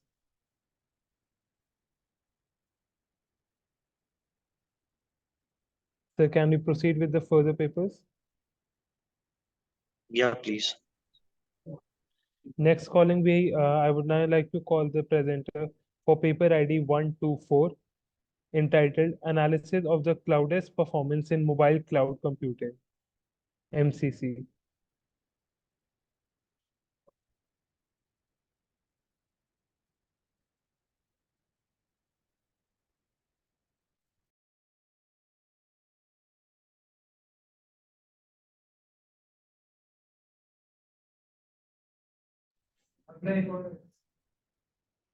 Dr. Bhupendra Singh, are you here with us? Dr. Bhupendra Singh?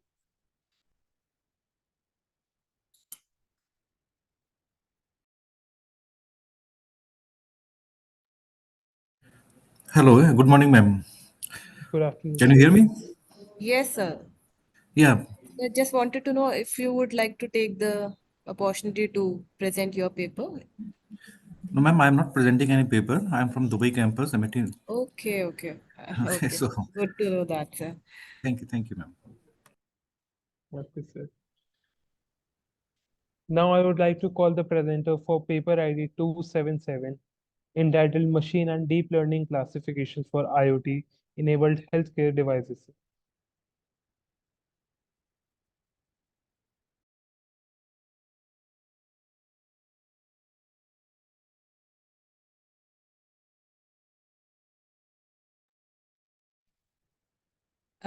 Any left presenters for today?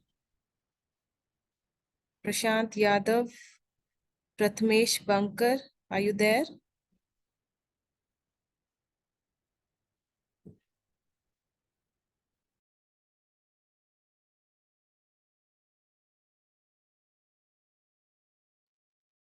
A last call for the presenters for paper ID 120. 122, 124, and 277.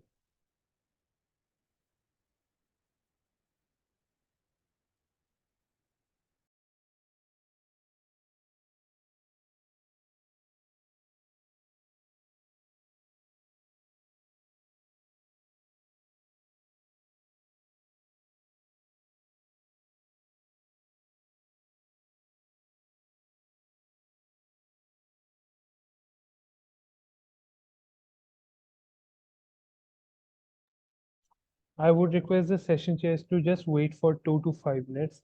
We will contact the presenters and we'll be just back in a minute.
Dr. Bhupendra Singh, sir. Sir, my apologies. I wasn't aware that you are from the Dubai campus. So it would be really great if you could share your words with the audience. So you are on mute right now.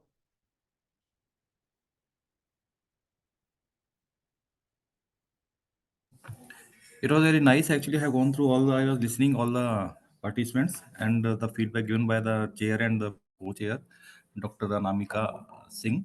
So I was listening. It's very good feedback given to the presenters. So just that's enough. So I think so all is done. I think we have 11 papers in that. Sir, three more presenters are expected. We are trying to Okay. connect them on call. If we are able to connect to them, we'll go ahead with their presentations also. Else we will end the session in some time. Okay, thanks. Nice meeting you, ma'am, also. And I was Same here. surprised actually a little bit in the session that I think 5, 6 people are presented only by one person, 3 are presented by one person, I think. Yes, sir. That was to our surprise also. So it's I fine think they actually. are students from same university, I guess. Same So university they and have, yeah, they have, only one person is presenting 3 paper, 4 paper, yes, I think. And I think he has no idea also about 1 or 2 papers. that's the problem, sir. The papers Yes. seems to be very good when they are given Mhm. in hard copy, but when it comes to presentation, no, many fail to present it. So that was the problem. They are all, So I think, should we students. wait for other? Should we wait for other party? Yes, sir. We'll just give an announcement once we get the presenters online, and otherwise we'll end the session. Yeah, it was track 3. Am I right? Yes, it is tag 3. Yeah, Yes. IEEE. Yeah, okay, fine. Yes. Okay, thank you, ma'am. Please carry on. Yeah.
Sir, we are expecting two presenters to join in some time. Sorry to keep you all waiting.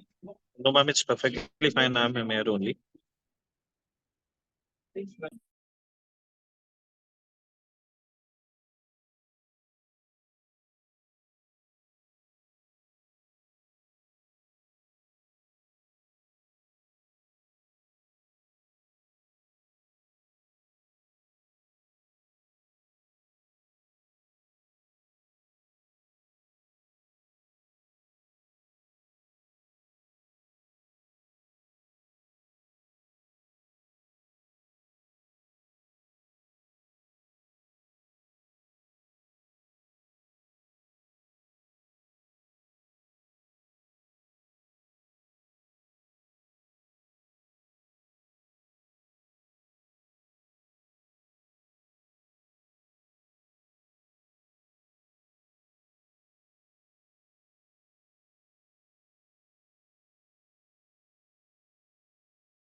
Mr. Aditya, do you have any papers left for the presentation right now?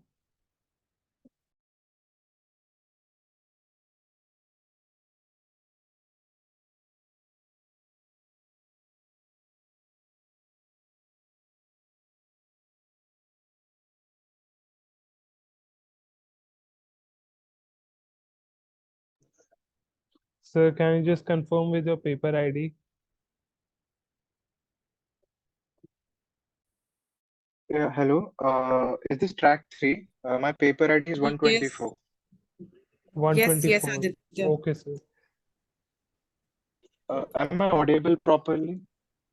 Yes, sir, you are audible. but not visible. I'm sorry, but it's saying internet. I'm not able to hear you properly. Am I audible properly right now? Yes, sir, your voice is coming, but you aren't visible on camera. One second, just 1 second.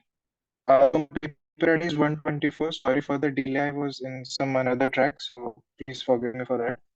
I just present No my worries, screen. sir. Just give me 1 second.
Mr. Aditya, just to confirm, your paper ID is 124, entitled Analysis of the Cloudlet's Performance in Mobile Cloud Computing, MCC.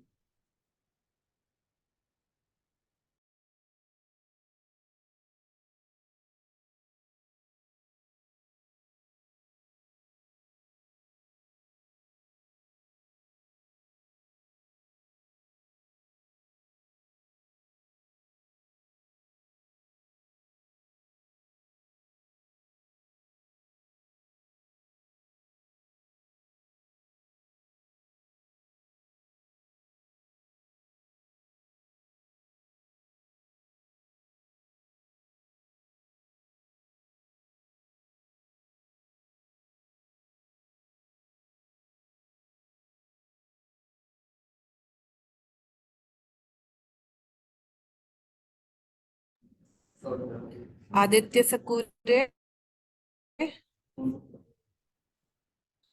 gone.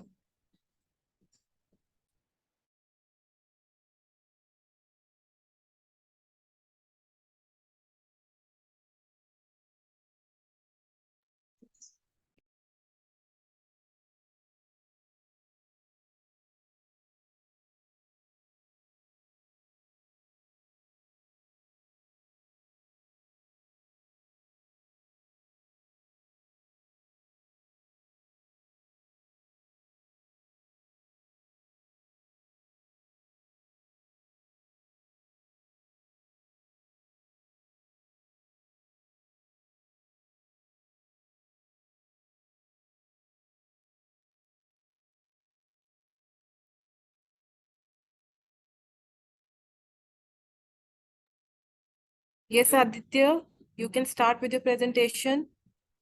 Yeah, 1 second, ma'am. I'm just out of my data limit. I was just recharging it. Give me 1 second, ma'am. I'll just.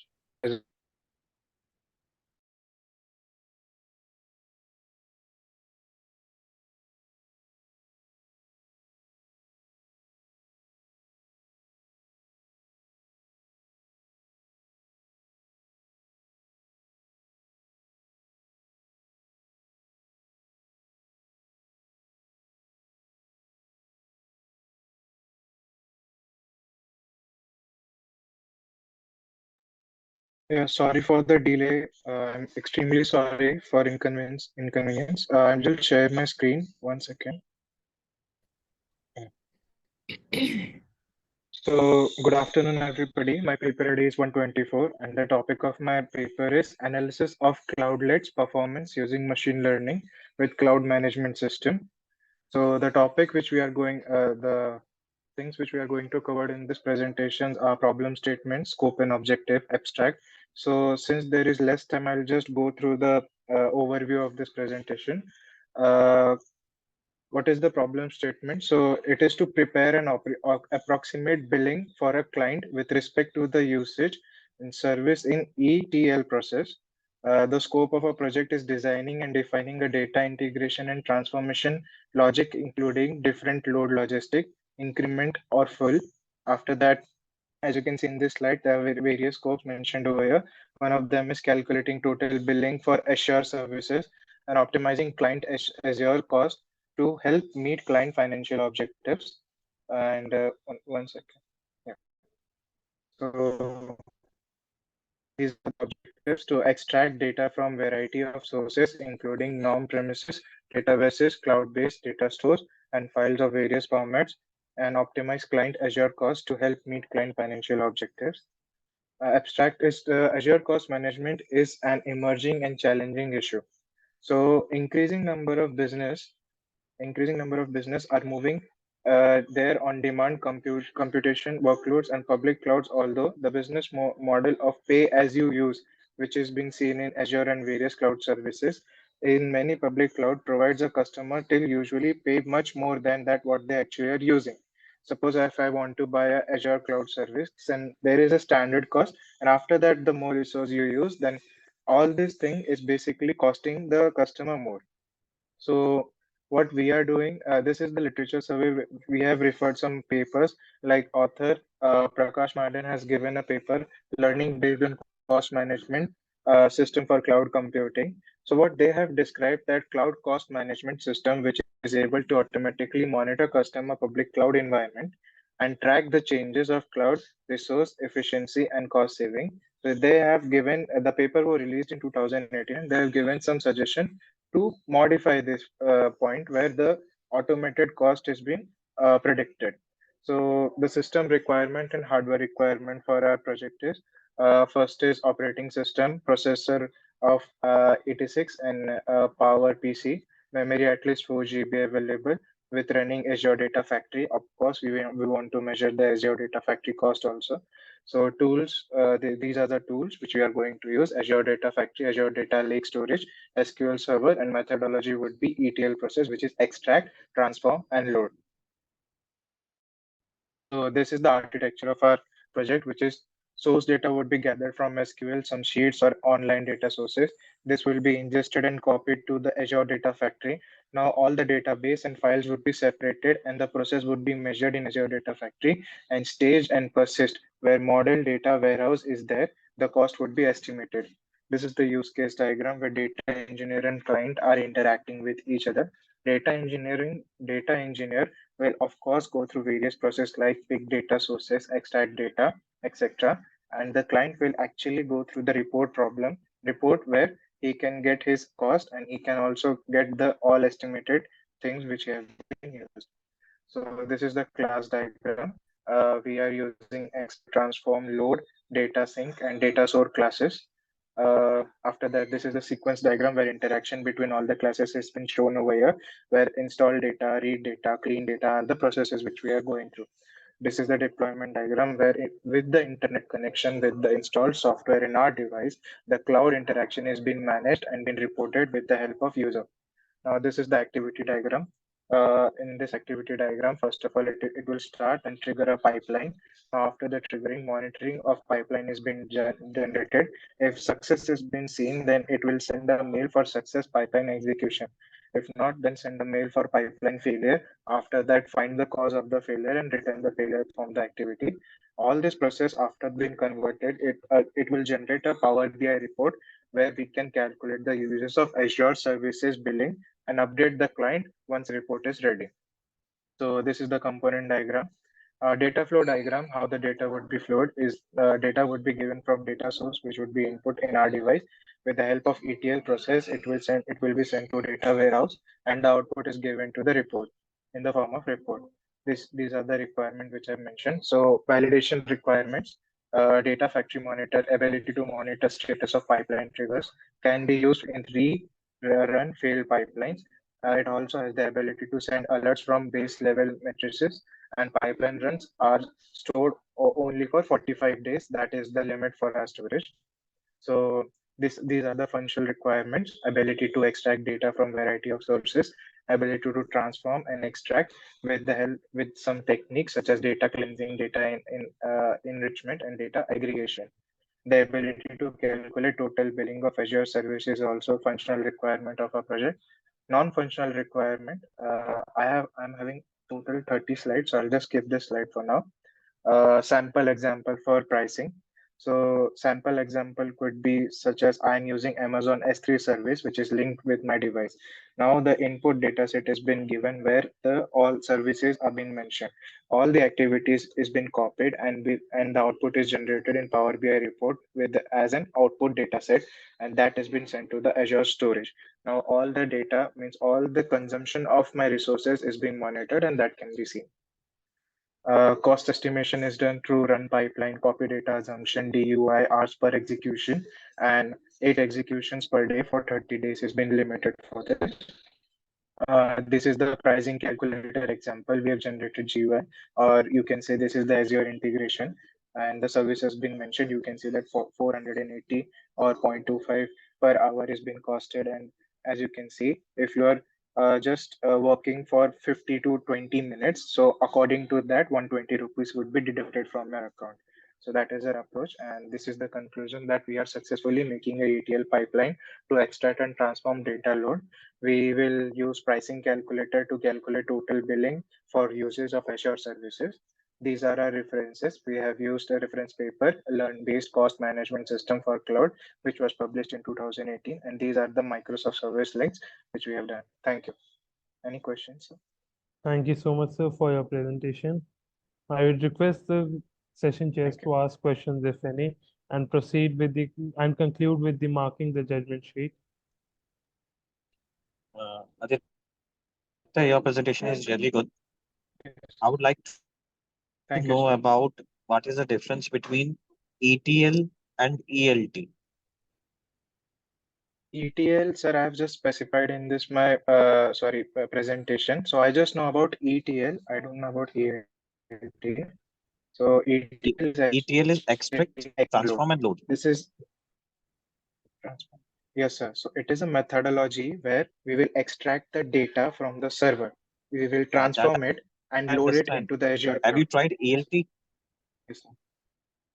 Sir, it is extract, load, and transform, right? So no, we haven't tried that, but if there is some advancement, so we can actually approach for that. Sir, we have referred a paper, and in that it was suggested that ETL process is more accurate than ELT, as it has been mentioned in that paper. So we have just gone through ETL, sir, not ELT. What is the difference between data warehousing and data lake storage? Sir, I was not able to hear you properly, sir. Once again. What is the difference between data storage? Data warehouse and data lake, sir. Am I right? Yeah. So data warehouse is where the data is being stored in some kind of what we say big pieces. So let us take big computers where the cloud Google is being using, and data lake is where it is just a small sort of storage, and the data lake is where all the data is being stored in. Sir, I'm not able to describe it clearly for it right now, but I'll just make it, means I can learn it and then I can confirm it, sir. Yeah, sure. When you are moving from data warehousing to the Azure data lake, then I feel Azure data lake must be more advantage than comparison with the warehousing. Okay, tell me about unstructured data. Sir, yes, sir. Unstructured data is the data which we see in our social media in WhatsApp. It consists of various kinds of format like text, emoji, pictures, videos, and all data is being transformed into structure format using ETL process for a Power BI presentation. So we are using that methodology. Thank you, ma'am. That's all from my side, please. Thank you, sir.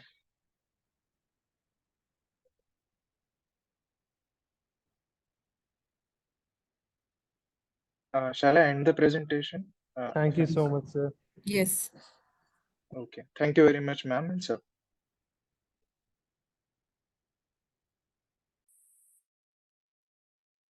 I would like to thank all the session chairs, Dr. Gaurav Agarwal and Dr. Anamika Singh, for their wisdom and your kind presence. Also, I would like to thank everyone for joining the session and patiently cooperating for being such a wonderful audience. Thank you so much, sir. Thank you so much, ma'am. Thank you so much, Thank ma'am. you. Thank you, Dr. Agrawal. Thank you. Thank you, ma'am.